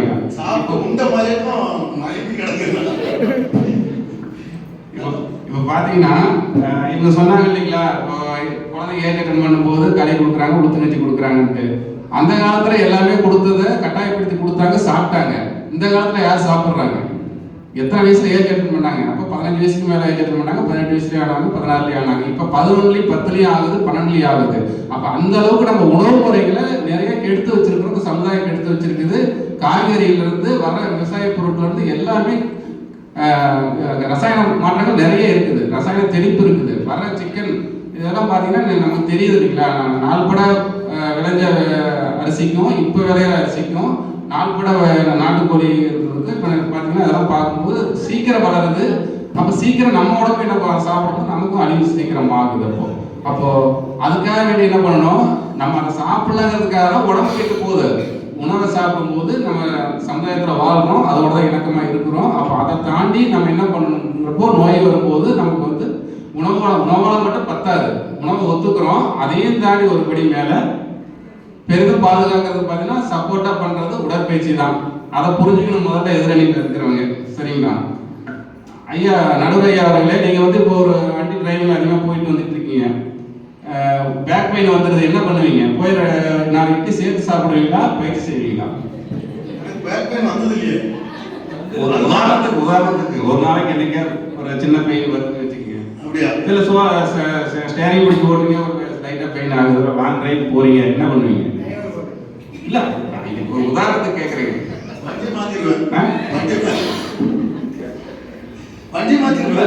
சின்ன ஏதாவது உறுத்தல் ஆகுதுங்க, அப்போ பயிற்சி செய்வீங்களா, இல்லை ஹெல்த்துக்காக வேண்டி உணவு முறையில் அதிகமாக எடுத்துக்குவீங்களா? இப்போவே வெற்றி உறுதியாயிடுச்சு. நம்ம பக்கம் அன்னைக்கு ஐயா 90% சொல்லிட்டாங்க சரிங்களா. அப்போ உணவு மட்டும் பத்தாது. நம்ம இந்த பிரிவோட நோக்கமே என்னன்னு பார்த்தீங்கன்னா கடவுள்கள் பதிவுகளால் தான் அந்த பிறவி எடுத்துருக்கிறோம். அப்போ அது பிறந்த நோக்கத்தை மறந்து நம்ம என்ன பண்ணுறோம், உணர்ச்சி வயப்பட்ட நிலையிலே அந்த சமுதாயத்திலேயே இணக்கமாகி உணர்ச்சி பெட்டிலே ஓடி இந்த பிறவியோட நோக்கத்தை மறந்து என்ன பண்ணுறோம், நம்ம எதுக்காக வந்திருக்கோம், அந்த உடம்பை எப்படி பேணி பாதுகாக்கணும், உடம்பால் அடைய உயிரறிவு திறம்பட மெயினான சேரவும் மாட்டார் அப்படிங்கிற மாதிரி திருமணம் சொல்லியிருக்காரு இல்லையா. அப்போ அந்த ஊனுடம்பே ஆலயம் உள்ளம் பெருங்கோயில் ஊனுடம்பே ஆலயம் வள்ளல் பிராணத்து வாய்ப்பு பிரவாசம் தெல்ல தெரிஞ்சது சீவன் சிவலிங்கம்னு சொல்றாங்க. அப்போ அந்த உடம்புக்குள்ளதான் சீவன் சிவனா இருக்கிறது அதை புரிஞ்சுக்கிட்டு நாம என்ன பண்றோம், இப்போ இவங்க சொன்னாங்க இல்லை இத்தனை பொருள் சொன்னாங்க சாப்பிட்றோம், அதையெல்லாம் சாப்பிட்டாலே அதை ஜீரணிக்கணும் இல்லைங்க. அந்த ஆற்றல் எங்கேருந்து வருங்க? ஒரு 4 இட்லி சாப்பிட்ற இடத்துல 8 இட்லி சாப்பிட்டா அது எப்படி ஜீரணமாகும்? கழிவாக தான் போகும். அதை ஜீரணம் பண்ணுறதுக்கும் அந்த ஜீவகாந்த ஆற்றல் உடம்புல நம்ம உடற்பயிற்சிகளை செஞ்சு தெளிவாக வச்சுக்கும் போது நல்ல சத்தாக மாற்றி 7 காலத்துக்கெல்லாம் மாற்றும். ஆனால் நம்ம அதுக்கு பதிலாக என்ன பண்ணோம், உடற்பயிற்சியே செய்யாமல் அதிகப்படியாக உணவு முறையில் சாப்பாடு முறையில் எடுத்துக்கிட்டு இந்த உடம்புக்கு எடுத்து தான் வைக்கிற மொழியை இப்போ நம்ம வந்துட்டோம், தப்பிச்சிட்டோம். நம்மளாம் மனவகால பயிற்சி எடுத்தோம், மகிழ்ச்சி அற்புதமான பயிற்சி கொடுத்துருக்காங்க, நம்ம கற்றுக்கிட்டு செஞ்சுட்டு இருக்கிறோம். ஆனால் இப்போ நம்மகிட்ட அந்த 5 அளவு முறை வந்துச்சு. ஆனால் வெளியில் இருக்கிறவங்களும் அப்படி தானே இருக்காங்க, அதிகமாக சாப்பிடாத சத்துன்னு நினைச்சிட்டு இருக்காங்க. நம்ம மனவளத்தில் வந்துட்டோம், உணவையும் தாண்டி உடற்பயிற்சி நமக்கு அவசியங்கிறத நம்ம புரிஞ்சுக்க முடியுது நம்மளால சரிங்களா. அதே மாதிரி இந்த ஆன்மீக பயணத்தில் தடைபடாமல் இருக்கணும்னா பார்த்தீங்கன்னா நம்ம உடற்பயிற்சி அவசியம். சுவர் இல்லாமல் சித்திரை வரைய முடியாது இல்லைங்களா. அப்போ அந்த உடற்பயிற்சி இருந்தால் தான் நம்ம அடுத்தடுத்த நிலையில் நம்ம இப்போ 2 நேரம் உட்கார்றீங்க, 1 நேரம் உட்கார்றீங்கல்ல, நல்லா வயிறு நிறைய சாப்பிட்டு உட்கார முடியுமா? தினந்தோறும் பயிற்சி செஞ்சு தவம் பண்றவங்க காய்கறி பண்றவங்க ஃப்ரீயா உட்காந்து போக முடியுமா? பயிற்சியே செய்யாதவங்க உட்கார்றதுக்கும் நல்லா பயிற்சி முறையில் செஞ்சவங்களுக்கும் வித்தியாசம் இருக்கு இல்லைங்களா? நம்மளால தவத்திலேயே 2 நாள் உட்கார முடியுது, இப்போ 2 நாள் வகுப்பு எடுத்தாலும் நம்மளால கவனிச்சு உட்கார முடியுது. அதுக்கு காரணம் உடற்பயிற்சி தான். சரிங்களா? பெரிய சப்போர்ட்டா இருக்குது. ஊனுக்குள் நின்று உணாவதனை காணாமல் நான் என்று நான் நலன் நின்று புறணமேல் பட்டணத்தார் சொல்றாங்க. அப்ப சிவன் தான் ஜீவனா இருக்குது. அதை நம்ம புரிஞ்சிக்காம கெடுத்து வச்சுட்டு இருக்கோம். உணவு முறையில் அதிகமாக எடுத்துட்டு அதில் தான் இன்பங்கள் இருக்குதுன்னு சொல்லி நம்ம அதை இது பண்ணிட்டே இருக்கோம். ஒரு டாக்டர்கிட்ட வைத்தியத்துக்கு போறோம்னா அந்த டாக்டர் முடிஞ்ச வரைக்கும் வைத்தியம் விட்டு என்ன சொல்றாரு கடைசியா? ஏதோ ஒரு பயிற்சி செய்யுங்க, யோகா செய்யுங்க, ஆசனாஸ் செய்யுங்க, ஏதோ ஒன்று அப்படிதானே சொல்றாங்க. கடைசியா வந்து அவங்களால முடியாத சொல்லி ஒரு பிசியோதெரபி போங்க, ஏதோ ஒரு பயிற்சி செய்யுங்க, இப்படிதான் எல்லா டாக்டரும் சொல்றாங்க. ஒரு சர்க்கரை வேலையே வந்துருச்சு, அவங்க மருந்தே எடுத்துட்டு இருப்பாங்க பாத்தீங்கன்னா அவங்களுக்கு கடைசி என்ன சொல்றாங்க? ஒரு நடைபயிற்சி போங்க, ஒரு பயிற்சி செய்யுங்க, அப்படிதான் சொல்ல வராங்க கடைசிங்களா. நம்மளால புரிஞ்சுக்க முடியுது இல்லைங்களா? அப்போ உணவு மட்டுமே சாப்பிட்டு நம்மளால வந்து உடலை பாதுகாப்பாக வைக்க முடியும்னு கண்டிப்பாக முடியாது. அதுக்காக தான் வந்து டாக்டர்களுமே வந்து பார்த்தீங்கன்னா ஒரு சில தீர்க்க முடியாத நோய்களை வந்து கடைசியாக பயிற்சியில் எடுத்துதான் சொல்றாங்க. சரிங்களா?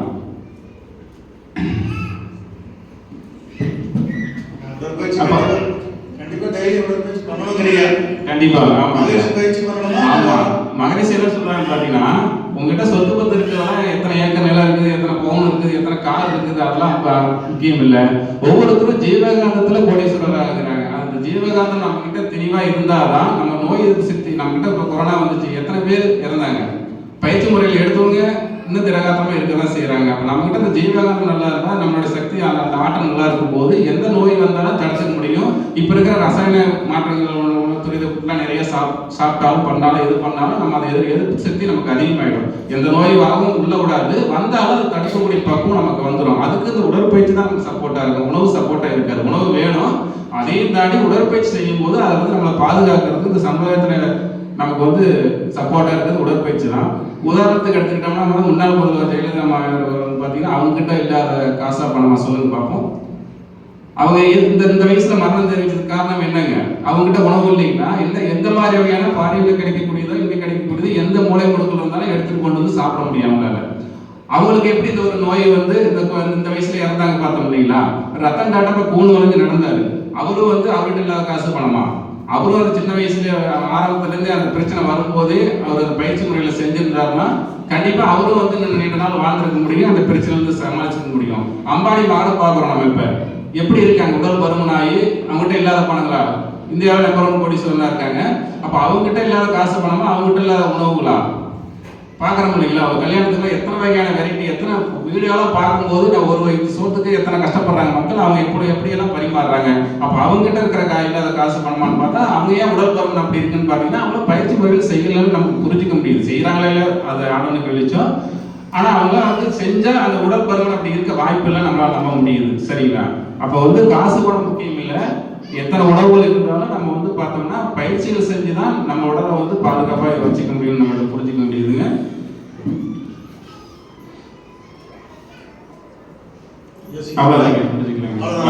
அதனால பார்க்கும்போது என்னதான் உணவு இருந்தாலுமே வந்து சாப்பிட்டாலும் பண்ணாலும் அதுக்கு அடுத்த நிலையில பார்க்கும்போது நம்ம உடற்பயிற்சி செஞ்சாதான் வந்து நம்மளை இந்த சமுதாயத்திலிருந்து காப்பாற்றிக்க முடியும். இந்த உலகமயமாக்கல்ல இந்த கார்பரேட்ல வந்து எல்லாத்தையும் திணிச்சுக்கிட்டே இருக்காங்க சமுதாயத்துல. உணவு முறைகள்ல வந்து குழந்தைகளுக்காக பொதுமக்கள்கிட்ட வந்து திணிச்சுக்கிட்டே இருக்கிறாங்க. அவங்க நினைக்கிறதா சாப்பிட வைக்கிற மாதிரி இப்போ பார்த்தீங்கன்னா எல்லாமே பார்க்குறோம் இல்லைங்களா? வீடு வீடாக வந்து டெலிவரி பண்ணுறது முதல் கொண்டு பீஸா எத்தனையோ விதமாக வருது. நம்ம பேர் கூட வர மாட்டேங்குது நமக்குலாம், நம்ம அதை சாப்பிட்றதில்ல.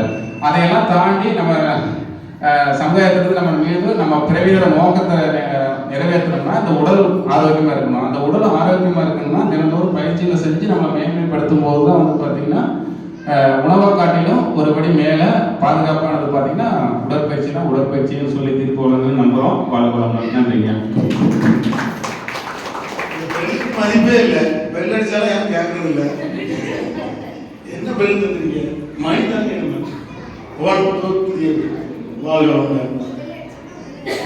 சிறப்பாக ஐயா வந்து உடற்பயிற்சியை வந்து கவனித்து செய்கிறாங்க. சத்தியவாடியமாகவும் உடற்பயிற்சி நல்லா பண்ணுறாங்க. அதனால தான் ஒரு இதாக இருக்கிறாங்க. அப்போ மகிழ்ச்சியுடைய உடற்பயிற்சி வந்து ஒரு முக்கியமான ஒரு இது. ஏன்னா முந்தின காலத்துலலாம் எல்லாரும் வந்து காலையில் பெருக்குவாங்க, அம்மிகள் ஆடுவாங்க, இடிப்பாங்க, மாவு இடிப்பாங்க, அரைப்பாங்க, எல்லாமே இருக்கும். இப்போ அதெல்லாம் அவங்க பண்ணுறதில்லை. மிக்சி, கிரைண்டர் இப்போ கண்டு வந்து வாசல் பண்ணிக்கிறது அப்படி தொலைச்சிடுறாங்க. அப்புறம் கோலம் போடுறதுக்கு இதெல்லாம் கோலம் போடுறதுக்கு மாவு இடிச்சு அந்த எருக்குலாம் சாப்பிட்டு போட்டுருந்தோம். கோலம் மாவுல பச்சரிசி மாவுல ரெடி பண்ணுவாங்க. இப்போ அதனால மணல் போட்டுறாங்க. சும்மா வெள்ளை கலர் மண்ணு போட்டு நம்ம வீட்டுலாம் கோலம் போடுறது இல்லை, போடுவாங்க. ஆனால் டென்ஷன் அதான் அது வந்து அப்படியே பேசணும் ஆகிப்போச்சு. அதனால அது நல்லதும் போடுவாங்க. எங்கள் வீட்டில் வந்து யாருமே கோலம் போட முடியாது. ஸ்டேட்டஸ்லாம் இப்போ பாருங்க ரொம்ப சிறப்பு. அப்படி உடற்பயிற்சி செஞ்சால்தான் இப்போ வந்து வாழக்கூடிய அளவுக்கு வந்துருச்சுன்னா உணவுலாம் அவ்வளோ பிரச்சனையாக இருக்குது. ஏன்னா கெமிக்கல் போட்டு விட்டுறாங்க. இப்போ பிரபாரதியா இங்கே வந்து நேரம் 10 லிட்டர் எண்ணெய் வாங்கினோம். 180, 280, 380. 180 சும்மா கெமிக்கல் கலந்தது, இல்லை 280 செக்கில் ஆட்டுறது, இரும்பு செக்கில், 380 மர செக்கில் ஆட்டுறது. இப்படி வகையாக வச்சுருக்காங்க. அப்போ எல்லாத்துலேயுமே கலப்படம் தானே இருக்குது. அதனால் அந்த உணவை சீரழிக்கிற அளவுக்கு நம்மளுக்கு இன்னைக்கு வந்து உடற்பயிற்சி உழைப்புலாம் இல்லாமல் இருக்குது. அதனால உடற்பயிற்சியை வந்து மகிழ்ச்சி ரொம்ப பண்ணணும் டெய்லி அப்படிங்கிற மாதிரி ஒரு இன்னைக்கு கண்டிப்பாக அதை இல்லாமல் நம்ம பண்ணுறது இருக்கக்கூடாது அப்படிங்கிறது. அதனால் நல்லா மூச்சு பேசி எனக்கு கூட நான் வந்து முந்தி மளிகை கடை வச்சுருந்தேன். அதில் வந்து வரமுறைலாம் அடி போடுவோம். அப்படி போடும்போது எனக்கு ஒரே இருமலாக இருக்கும். ஒரு 10 நிமிஷம் 4 மணி நேரம் இருமிக்கிட்டே இருக்கும். இப்போ அந்த இது ரொம்ப நாளாக இருந்துச்சு. அப்புறம் அந்த மளிகை கடையெல்லாம் விட்ட பிறகு கூட அது இருந்துச்சு. அப்புறம் மகிழ்ச்சியோட பயிற்சி பண்ண பிறகு தான் எனக்கு அது சரியாச்சு. அப்போ ஒரு சில பயிற்சி நல்ல ஒரு இதாக இருக்கு. அப்படியே நம்ம ஐயா சீனிவாசன் ஐயா வந்து பெரிய பயில்வான், அதாவது நல்ல எக்ஸசைஸ் பாடி ஜிம் போய் பெரிய போயிருக்காரு காம்படிஷன்லாம். அவருக்கு ஒரு பேக் பெயின் ஆயிடுச்சு. அதனால இந்த மகிழ்ச்சி பயிற்சியெல்லாம் பண்ண பிறகு நல்லா ஆயிடுச்சு. ஆனால் உணவு சாப்பிட்டா அப்படி ஆகல, அளவு தூக்கி அப்படி ஆயிடுச்சு. அதனால அதெல்லாம் பார்த்து உடற்பயிற்சி பண்ணால் நல்லதுன்னு சொல்றாங்க.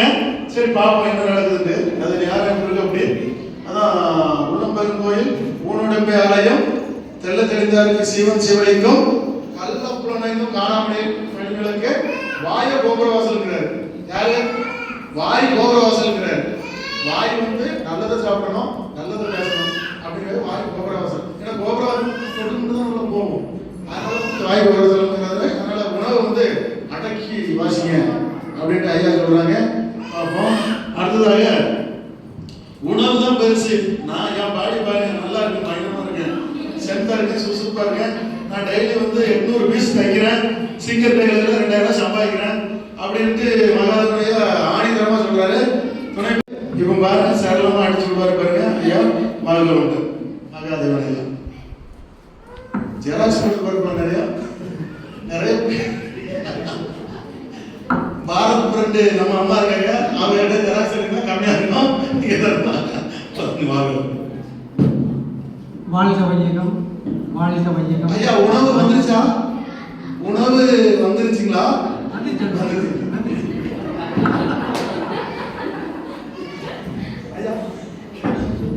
தீர்ப்பு வந்துருச்சுங்களா? தீர்ப்பு வந்துருச்சா? நடுவர் வாயிலேயே உணவு வந்துருச்சான்னு கேட்டாரு. அப்ப தீர்ப்பு நம்ம பண்ணலாம். சரிங்களா? சரி, எத்தனை பேர் காலையில சாப்பிட்டீங்க? சாப்பிடணுங்கிறதுனால யாருமே சாப்பிடாம இருந்தாங்க. பிறந்ததுல இது வரைக்கும் நான் சாப்பிட்டுட்டா எனக்கு உடம்போட உயரமா அகலமா வளர்ந்துருக்கிறேன் அப்படிங்கலாம் கை தூக்குங்க. நான் சாப்பிடவே இல்லாம உடம்பு வளர்த்துட்டேன், உடம்போட உரம் வந்துருச்சு அப்படிங்கிறத கை தூக்குங்க.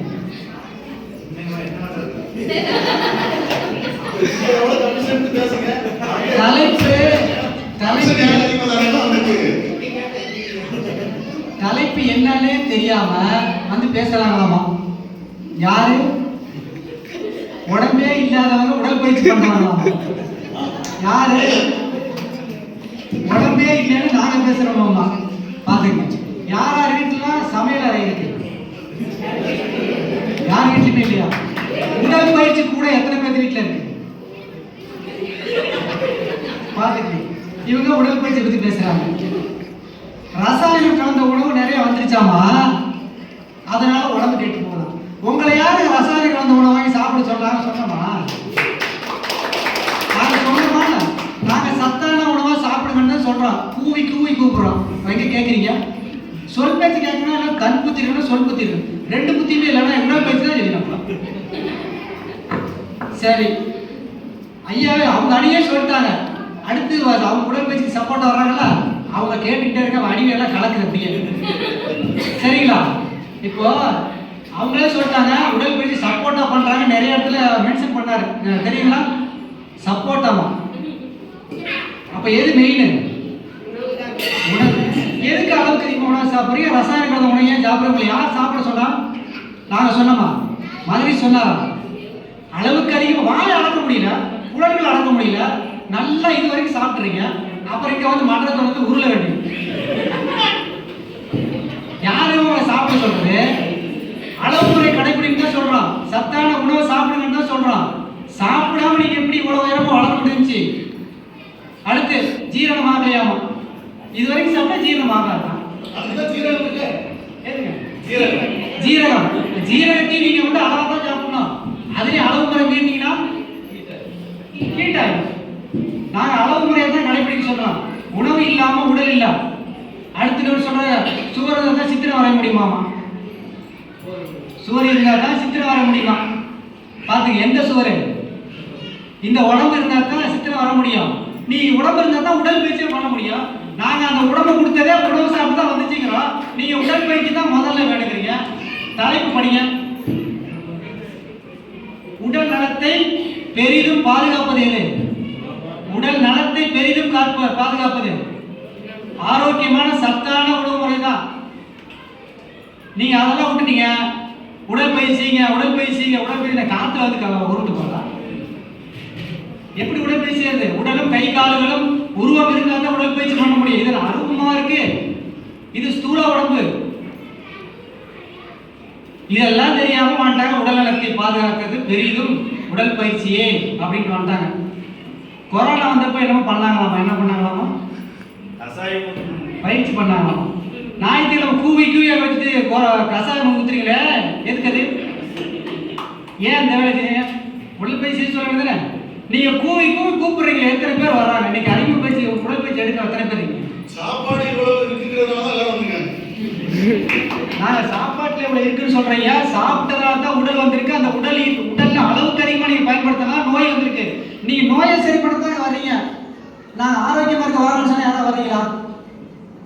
நோய் வர்றதுக்கு முன்னாடி ஆரோக்கியமா இருக்கலாம் வாங்கன்னு சொன்னா யாரு வரீங்க? நோய் வந்ததுக்கு அப்புறம் தான் வரீங்க. எத்தை தின்னால் பித்தம் தனியும், அப்படித்தான் வரீங்க. அதை சரிப்பட்டு தான் வரீங்க. நீங்க வருமுன் காப்புன்னு யாரும் வர்றதில்லை. இவ்வளவு குறைகளை வச்சுக்கிட்டு வந்துட்டாங்க. உடற்பயிற்சி உடல் நலத்தை பாதுகாக்குமாமா. பார்த்துக்கங்க. உணவில் அளவு, உடையில் ஒழுங்கு, நடையில் கண்ணியம், இதான் உத்தமரோட இயல்பு. முதல்ல என்ன வருது? உணவில் ஒழுங்கு, உணவில் அளவு வேணும். பொதுவா பாருங்க, உணவு உணவு உணவுன்னு பேசுறேன். அப்படி சாப்பாட்டுல என்னத்தான் சாப்பாட்டை பத்தியே பேசிட்டு இருக்கீங்க அப்படிங்கிறாங்க. சோறு முக்கியம். சாமிக்கு சோறு முக்கியம். படத்தை பார்த்தீங்களா? சாமி சோறு போட்டுருச்சு அப்படிங்கிறாங்களா?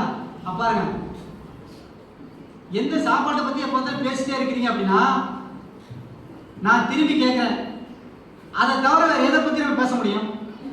சாப்பாட்டை தவிர வேற எதை பத்தி பேச முடியும்? எல்லாருமே சாப்பிடுறோம். எல்லா உயிர்களுமே சாப்பிடுது. உணவு எடுத்துக்காத உயிர்கள் ஏதாவது இருக்குதா? நம்மள ஜடப்பொருள், உயிர் பொருள் தானே. உணவு எடுத்தானே அவ்வளவு. உணவு எடுக்காம எப்படி உடல் உருவாகும்? இந்த உலகத்துல பிறந்ததுல இருந்து 8 வயசுல இருந்து 80 வயது 90 வயது 100 வயது வரை வாழ்ந்து செத்து போறோம். செத்தாலும் உங்க கூட எது வரும்? நிலம் வருமா? நீங்க சேர்த்த சொத்து வருமா? எதுவுமே வராது. உங்களோட அனுபவம் கூட வரும். அந்த அனுபவம் கூட வராது. எந்த அனுபவம் வரும்? நீங்க ருசிச்சு சாப்பிட்டோம்ல, அந்த சொத்து தான் நமக்கு பெருசு. அந்த ருசி சாப்பிடும்போது கிடைச்ச அனுபவம், மகிழ்ச்சி எப்படி இருந்திருக்கும்? அதை பத்திலாம் அவங்களுக்கு தெரியாது. ஏன்னா அவங்க அவங்களாம் சாப்பிடவே இல்லைங்கிறாங்க. ஆனா அவங்க என்ன பண்றாங்கன்னா சத்தம் இல்லாம சாப்பிட்டு வந்துடுவாங்க. சத்தம் இல்லாம வீட்டுக்குள்ள அங்க நம்மளாம் தட்டுல போட்டு சாப்பிடுவோம். இந்த யூடியூப்ல பார்த்து போனீங்களா? உள்ளார குண்டான வச்சுக்கிட்டு குண்டான கடை சாப்பிட்றாங்கல்ல, கடைசி சாப்பாட்டுல ரசத்துல போட்டு சாப்பாடு போட்டு சோறு போட்டு சாப்பிட்றாங்களா, அந்த டீம் போல இருக்கு அவங்கெல்லாம். ஆனா உணவை பத்தி, உணவு சாப்பிடுன்னு சொல்றான். ஆனா நீங்க உணவுல விழிப்புணர்வு இருக்கா உங்களுக்கு? உணவுல விழிப்புணர்வு இல்லை, அளவுக்கு அதிகமாக சாப்பிட்றது, அப்புறம் வந்து இங்கே வந்து பண்ணுறது உருள வேண்டியது. அளவுக்கு அதிகம் எதனால் நோய் வருது உடம்புக்கு? நோய் வருதாம அதனால பயிற்சி வர்றாங்க. எதனால நோய் வருது? சாப்பிட்றதுனால வருது. அளவுக்கு அதிகமாக சாப்பிட்றதுனால வருது. உங்களை யார் அளவுக்கு அதிகமாக சாப்பிட சொல்றது? அப்படி இல்லையே. அளவுக்கு அதிகமாக சாப்பிட்றீங்க. உணவா உடற்பயிற்சியா அதிகமாக சாப்பிட்டால் அப்படின்னு போடுறது. அதிகமா சரி, நீங்க உடற்பயிற்சி அளவுக்கு அதிகமா செய்யலாமா இல்ல அளவோட செய்யணும்? உடற்பயிற்சிக்கு உங்களுக்கு அளவு முறை வச்சிருக்காங்களா இல்லையா? டைம் இருக்கா இல்லையா? அப்ப நீங்க மட்டும் வச்சுக்கிறீங்க, நாங்க சொன்னா கேட்க மாட்டீங்க.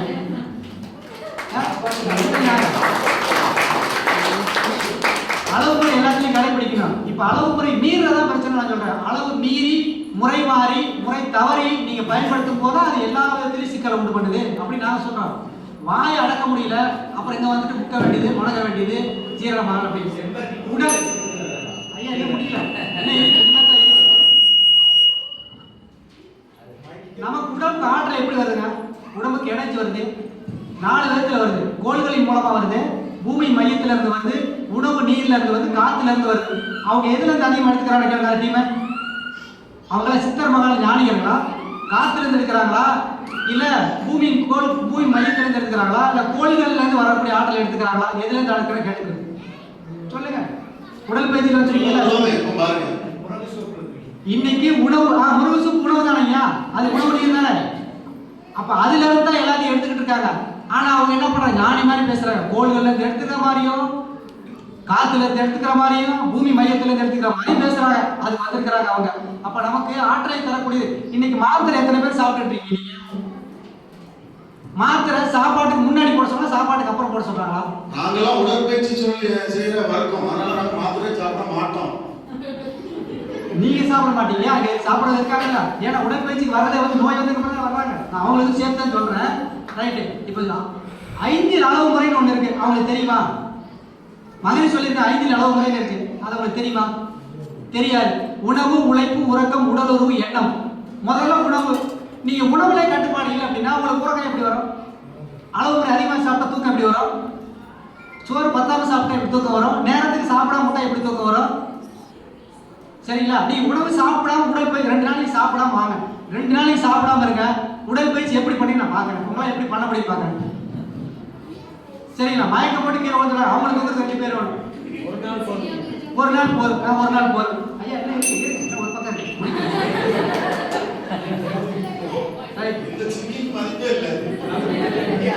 இவங்க பிறந்த உடனே அந்த உடற்பயிற்சி டீம்லாம் பிறந்த உடனே என்ன சாப்பிட்டாங்க?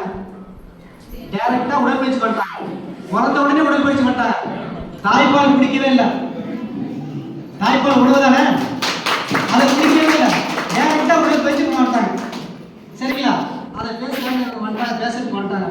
உடல் வளர உணவு தேவை. உடம்பை வளர்த்தேன் உயிர் வளர்த்தேன், உடம்பை வளர்த்தேன் உயிர் வளர்த்தேன் சொல்லியிருக்காரு திருமூலர். சரிங்களா? அப்ப அந்த உடம்பை வளர்க்கறதுக்கு எது வேணும்? உடம்பு நல்லா இருந்தா அதுக்குள்ள உயிர் நல்லா இருக்கும். அந்த உயிர் நல்லா இருக்கணும் அப்படின்னா ஆரோக்கியமான உணவு நீங்க சாப்பிட்டே ஆகணும், இல்லைன்னா இருக்க முடியாது. ஒரு நாள் அந்த மாதிரி சாப்பிட்டா நல்லதா? அதுவும் கெமிக்கல் தானே. நான் கெமிக்கல் எதையுமே அளவா சாப்பிடணும்னு சொல்லுறோம். எல்லாம் கெமிக்கல் தான். சத்தான உணவா தேடி சாப்பிடுறது சொல்றாங்க. நீங்க தேடுறது கஷ்டப்படுறீங்க. நோய் வரதுக்கு உடற்பயிற்சி வர மாட்டேங்கிறீங்க. நோய் வந்ததுக்கு அப்புறம் தான் வருவாங்கிறீங்க. எல்லாமே முரண்பாடு. எல்லாமே அளவு உணவே மருந்து. அளவுக்கு அதிகமா அமிர்தமும் நஞ்சு, அளவுக்கு மீறினால் அமிர்தமும் நஞ்சு தான் நாங்க சொல்றோம். நாங்க சாப்பிட உணவு இருந்தா தான், உணவு உண்டா தான் உடல் வளரும், உடல் ஆரோக்கியம் பார்த்துக்க முடியும் சொல்றதை தவிர நாங்க உடற்பயிற்சிக்கு எதிரானவர்கள் அல்ல. ஆனா எது முதல்ல வேணும், உடல் நலத்திற்கு எது வேணுங்கிறதா பிரச்சனையே. நீங்க அது தெரியாம வந்து பேசிட்டு உட்காந்துருக்கீங்க. கடவுள் எப்படி இருக்கிறார் அப்படின்னு கேட்டா, கடவுள் எப்படி இருக்கார் அப்படின்னு மாணிக்கவாசகர் கேட்டா அவர் சொல்லக்கூடிய பதில் என்னதுங்க? கறந்த பால் கண்ணலோடு நெய் கலந்தார் போல. கறந்த பால் கண்ணலோடு நெய் கலந்தார் போல. கறந்த பால் உணவு பொருளா? கண்ணலோடு கரும்பு கணு உணவு பொருளா? நெய் அது ஏன் இடையில வருது? அது உணவு பொருள். சிறந்தடியா சிந்தனையில் தேனூரி நின்று அப்படிங்கிற தேனூர் என்று. தேனி எங்க இருந்து வந்துச்சு? அப்போ ஒரு கடவுளை வணங்கணும், கடவுளை போற்றி பார்க்கணும் அப்படின்னால உங்களுக்கு உணவு கொண்டு தான் நீங்க இறைவனை பார்க்க முடியும். இறைவனுக்கு உணவை படுத்திட்டு தான் இருக்கிறேன். ஐயா இதெல்லாம் செல்லாதீங்க. அப்ப இறைவனையே புரிந்து கொள்ள வேண்டும், இறைவனையே நம்ம உணர வேண்டும். அப்படின்னா என்ன வேணும்? உங்க உடம்புல தெம்பு சத்து இருந்தா தாங்க நீ இறைவனை உணர்வை தவம் பண்ண முடியும். தவம் பண்ணி ஆச்சு ஐயா பசிக்குதாமா தீர்ப்பு சொல்லிடுறேன். இப்ப நம்ம கூட தான் சொல்லுவேன். ஒரே ஒரு விஷயம் சொல்லி முடிச்சுக்கிறேன். ஐயா உணவுக்கும் அன்புக்கும் நிறைய ஒற்றுமை இருக்கு. உணவுக்கும் அன்புக்கும் நிறைய ஒற்றுமை இருக்கு. என்ன அப்படின்னா ஓசோ சொல்றாரு, அன்பை உலகத்திற்கு புகட்டுவதற்கு சரியான வழி எது அப்படின்னா உணவு தான். உணவை உலகத்திற்கு அன்பை உலகத்திற்கு புகட்டுவதற்கு சரியான உணவு எது? உணவு தான். அன்பை புகட்டுவதற்கு உணவு தான் சரியானது. எப்படி அப்படின்னா ஒரு குழந்தை கருவில் இருக்கும் போது தாய்ப்பால் தொப்புள் கொடி வழியா போகுது, உணவு தான். தொப்புள் கொடி குழந்தை பிரசவமானதுக்கு அப்புறமேட்டுக்கு அந்த குழந்தைக்கு தாய்ப்பால் தான் உணவாக வருது. குழந்தை பிறந்தவுடன் தாய்ப்பால், சரிங்களா, மார்போடு அணைத்துக் கொள்கிறாள் தாய். குழந்தை பிறந்தவுடனே தாய்ப்பால் கொடுக்குறாங்க, மார்போடு அணைத்துக் கொள்கிறாள் தாய். தாய்ப்பால் ஊட்ட துவங்குகிறாள், தலையை வருடுகிறாள். குழந்தைக்கு சொர்க்கம் கையில் கிடைக்கிறது. குழந்தை தாய்ப்பால் குடிக்கும் என்ன பண்ணிட்டு இருக்கோம்?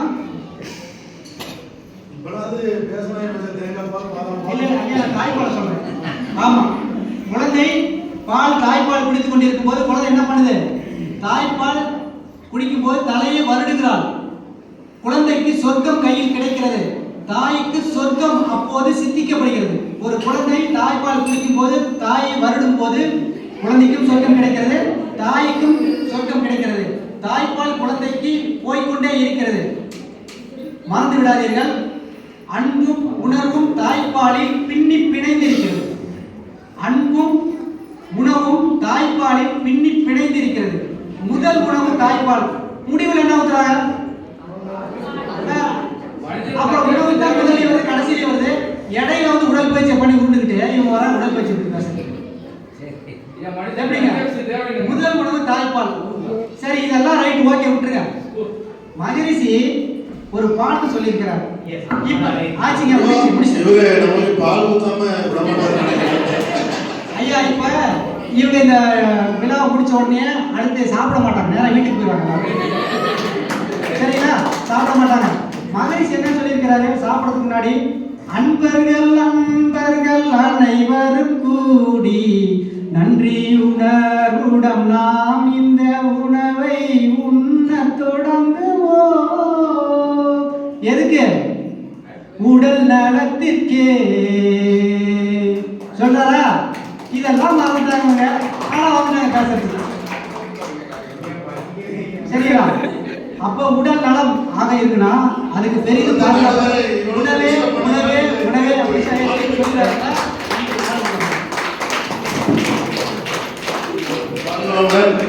சிறப்பாக அவருடைய வயிற்றில் உள்ள பசியை எல்லாம் உணவுக்காக தியாகம் பண்ணி நம்ம எல்லாம் பசியாக்கி கொண்டிருக்கிறார் உடலை.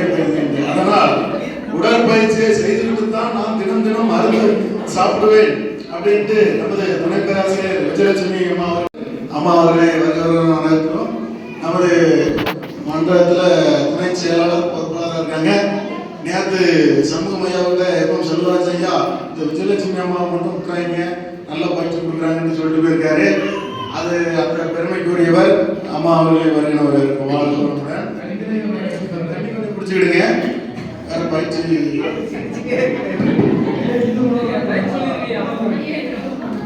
தண்ணி உணவில் சேர்க்கப்பட்டுள்ளது என்று நமது மணிகண்டன் ஐயா சிறப்பாக கண்டுபிடித்துள்ளார்கள். அதனால் ஐயாவுக்கு ஒரு பரிசு இருக்கிறது. வாழ்க வையகம், வாழ்க வையகம், வாழ்க வளமுடன், வாழ்க.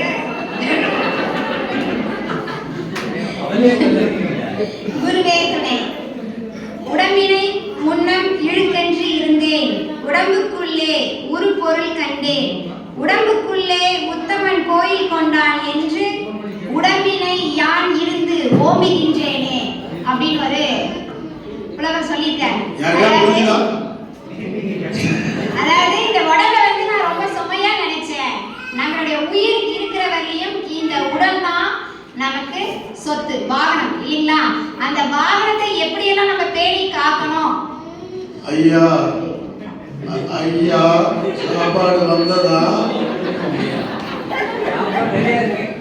இந்த எதிரணிக்கு வந்து செந்தில் நான் சொன்ன மாதிரி தலைப்பே புரியலங்க. நடுவர் எத்தனை முறை பெல் அடிச்சாரு. அந்த உணவை நல்லா வாங்க மூக்கு பிடிக்க தின்னுட்டு சொல் பேச்சு கேட்டாங்க பாத்தீங்களா? அத்தனை முறை பெல் அடிச்சுக்கிறோம். இன்னும் ஒரு பேச்சு இருக்கு, இன்னும் ஒரு பேச்சு இருக்குன்னு பேசிட்டே இருக்காங்க. அறிவு கொஞ்சம் கம்மியா இருந்துச்சுங்க. நாங்க என்ன சொல்லியிருக்கோம்? உணவே வேணான்னு சொல்லியிருக்கோமா? நாங்க 3 பேர் பேசணும்ல, உணவு வேணான்னு எந்த இடத்துலயும் சொல்லவே கிடையாது. ஏன்னா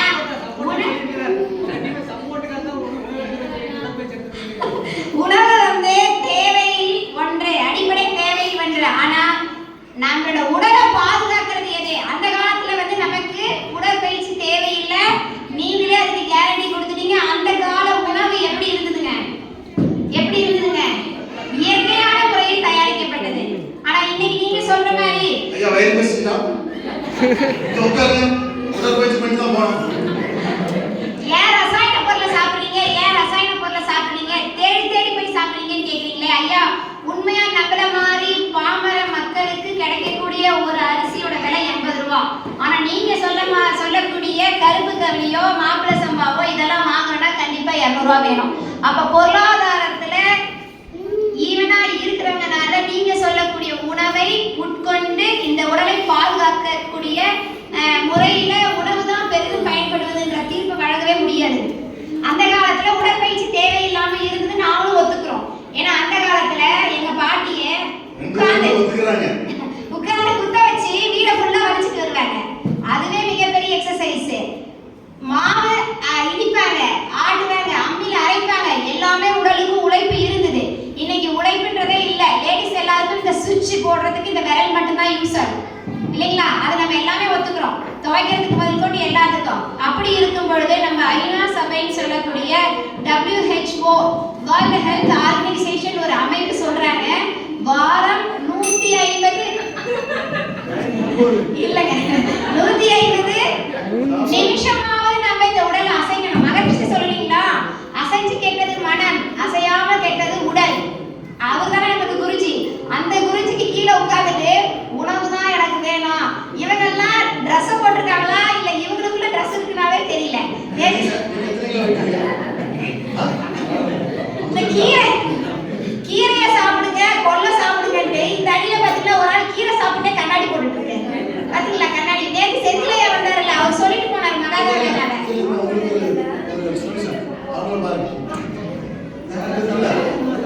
சொல்லுங்க மனைவியை பாருங்க. உணவு இல்ல, சரியான உணவு இல்ல.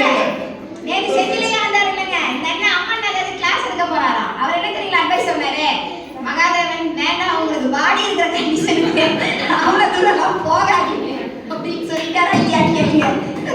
அப்ப அந்த உணவு எங்கெங்க போச்சு? அரிது அரிது மாநிலராய் பிறத்தல் அரிது. ஆனா இன்னைக்கு வந்து பாருங்க, அந்த மாநிலரா பிறக்கிறது அரிதாக இருந்தாலும் நம்மளோட உடலை வந்து நோயின்றி பாதுகாக்கிறது தான் மிகப்பெரிய ஒரு விஷயமா நமக்கு இருந்துட்டு இருக்கு இல்லைங்களா?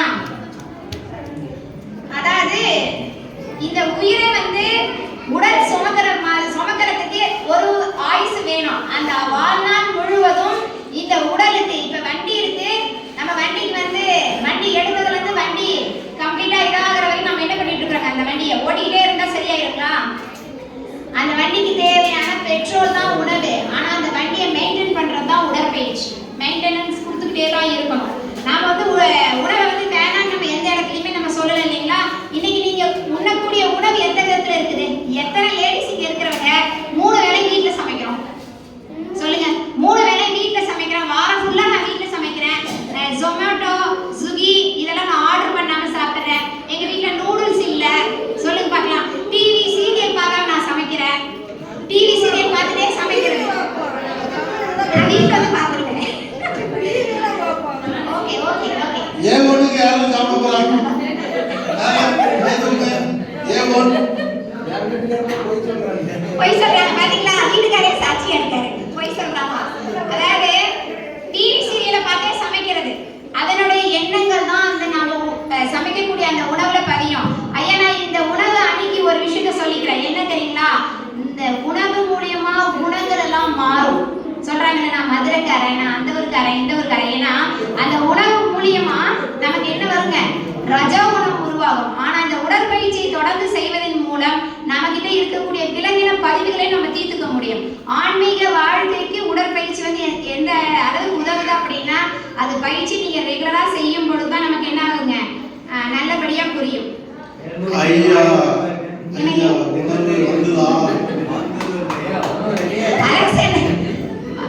மாவீரன் சொல்லுவாங்க இல்லைங்களா, அலெக்சாண்டர் அவர் இறக்குற தருவார் என்ன தெரியுங்களா சொல்லி போனாரு?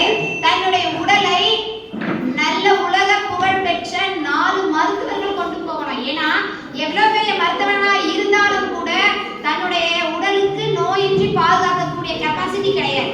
ஒருத்தங்க வந்து டாக்டர் கிட்ட போய் ஒரு பிரச்சனை போயிருக்காங்க. அப்ப அந்த டாக்டர் வந்து மெடிசன் எழுதி கொடுத்துட்டு இதை கடைசி வரையும் சாப்பிடணும்னு சொல்லியிருக்காங்க. பேஷண்ட் வந்து மாத்திரை தீர வரலையுமான்னு கேட்டதுக்கு உன் ஆயுஸ் இருக்கிற வரலையும். அந்த லெவல்ல தான் இன்னைக்கெல்லாம் உணவு மருந்தா இருந்த காலம் போய் மருந்து தான் இன்னைக்கு உணவா இருந்துட்டு இருக்கு. சரிங்களா? அந்த விதத்துல பாத்தீங்க அப்படின்னா இப்ப நான் வந்து 7 வருஷம் ஆச்சு மனவளக்கலைக்குள்ள வந்து உணவு சாப்பிடுவேங்க. உடற்பயிற்சி செய்யறதுனால ஹாஸ்பிட்டல் பக்கம் நான் போனது இல்லைங்க. இன்னைக்கும் நான் சொல்றேன், மகரிஷி போட்டோக்கு முன்னாடி இருந்து இந்த 7 வருஷத்துல எந்த விஷயத்துக்காகவும் ஒரு அரை மாத்திரை கூட நான் சாப்பிட்டது கிடையாது. ஆனா காய்ச்சல் வரும், தலைவலி வரும், அதுவா ரெக்கவர் ஆகும். சரிங்களா? ஐயா சொன்னாங்க, மணிகன் என்ன சொன்னாரு? பொருளாளர் ஐயா, செயலாளர் ஐயா எல்லாம் நல்ல ஹெல்த்தா சாப்பிடுறாங்க. ஓகே, இந்த ஏஜுக்கு ஹெல்த்தா சாப்பிடுறீங்க, உடற்பயிற்சி செய்யாம இருந்தா ஃபியூச்சர்லயும் இப்ப இருக்கிற மாதிரி இவங்க எல்லாம் நல்ல ஆரோக்கியமா இருந்துட முடியுமா? உடற்பயிற்சி அப்படின்றது நமக்கு உடலுக்கு கொடுக்கக்கூடிய ஒரு மூலதனம். உணவு அப்படின்றது ஒரு தேவை. இதை நல்லா புரிஞ்சுக்கிட்டோம் அப்படின்னா நமக்கு இப்ப நடுவர் வந்து நம்ம சைடுல தலைப்பு கொடுப்பாரு. உணவு அப்படின்னா வீட்டுக்கு போனா ஓகே, உடற்பயிற்சினா அவர் தினம் தினம் மன்றத்துக்கு வந்துதான் ஆகணும். மகரிஷியே சொல்லிட்டாரு, அதாவது சொல்லால் மட்டும் நம்பாதே, சுயமாய் சிந்தித்தே தெளிவாய் அப்படின்னு.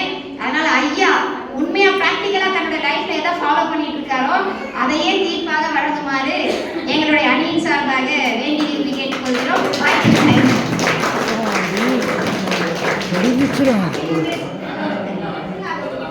என்னுடைய GPay number $766 Google Pay number பார்த்தீங்கன்னா ரெண்டும் நல்லா விவாதமாக பேசியிருக்காங்க.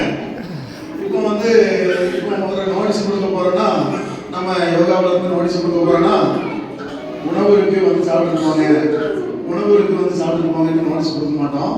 வாங்க உடற்பயிற்சி பண்ணலாம், உடம்புக்கு நல்லது, அப்படிதானே? வாங்க உடற்பயிற்சி பண்ணலாம்.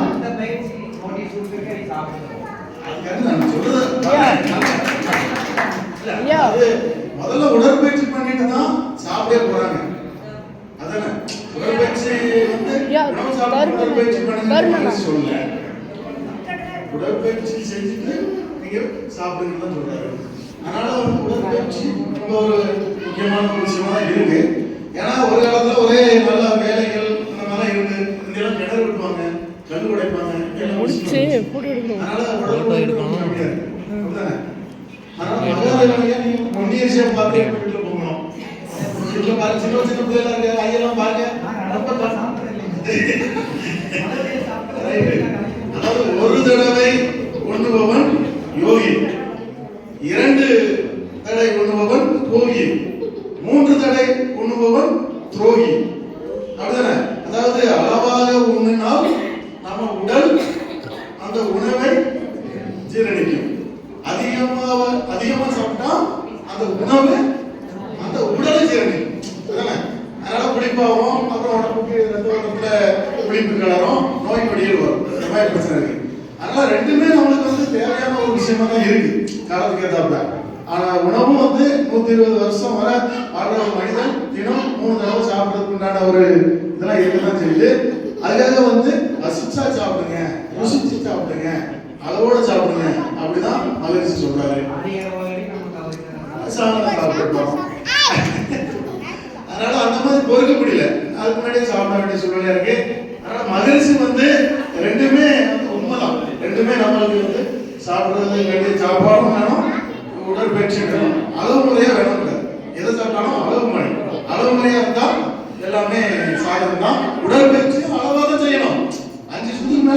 செய்யக்கூடாது.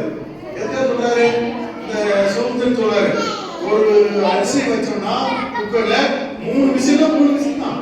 அதுக்கு மேல விசில் எடுத்தா என்ன ஆகும்? உடஞ்சு போயிடும். அதுவே 2 விசில் இறக்குனா வேகாம போயிடும். அதனால 3 விசில் தான். உடற்பயிற்சி 5 தடவை சுற்றோம்னா 5 தடவை தான். அதான் ஒரு ஷெட்யூல் வச்சிருக்கு மலேசி. அதனால உடற்பயிற்சியும் அளவா தான் செய்யணும், அதிகமா செய்யக்கூடாது. அதுவே உணவும் அளவா தான் சாப்பிடணும், அதிகமா சாப்பிடக்கூடாது.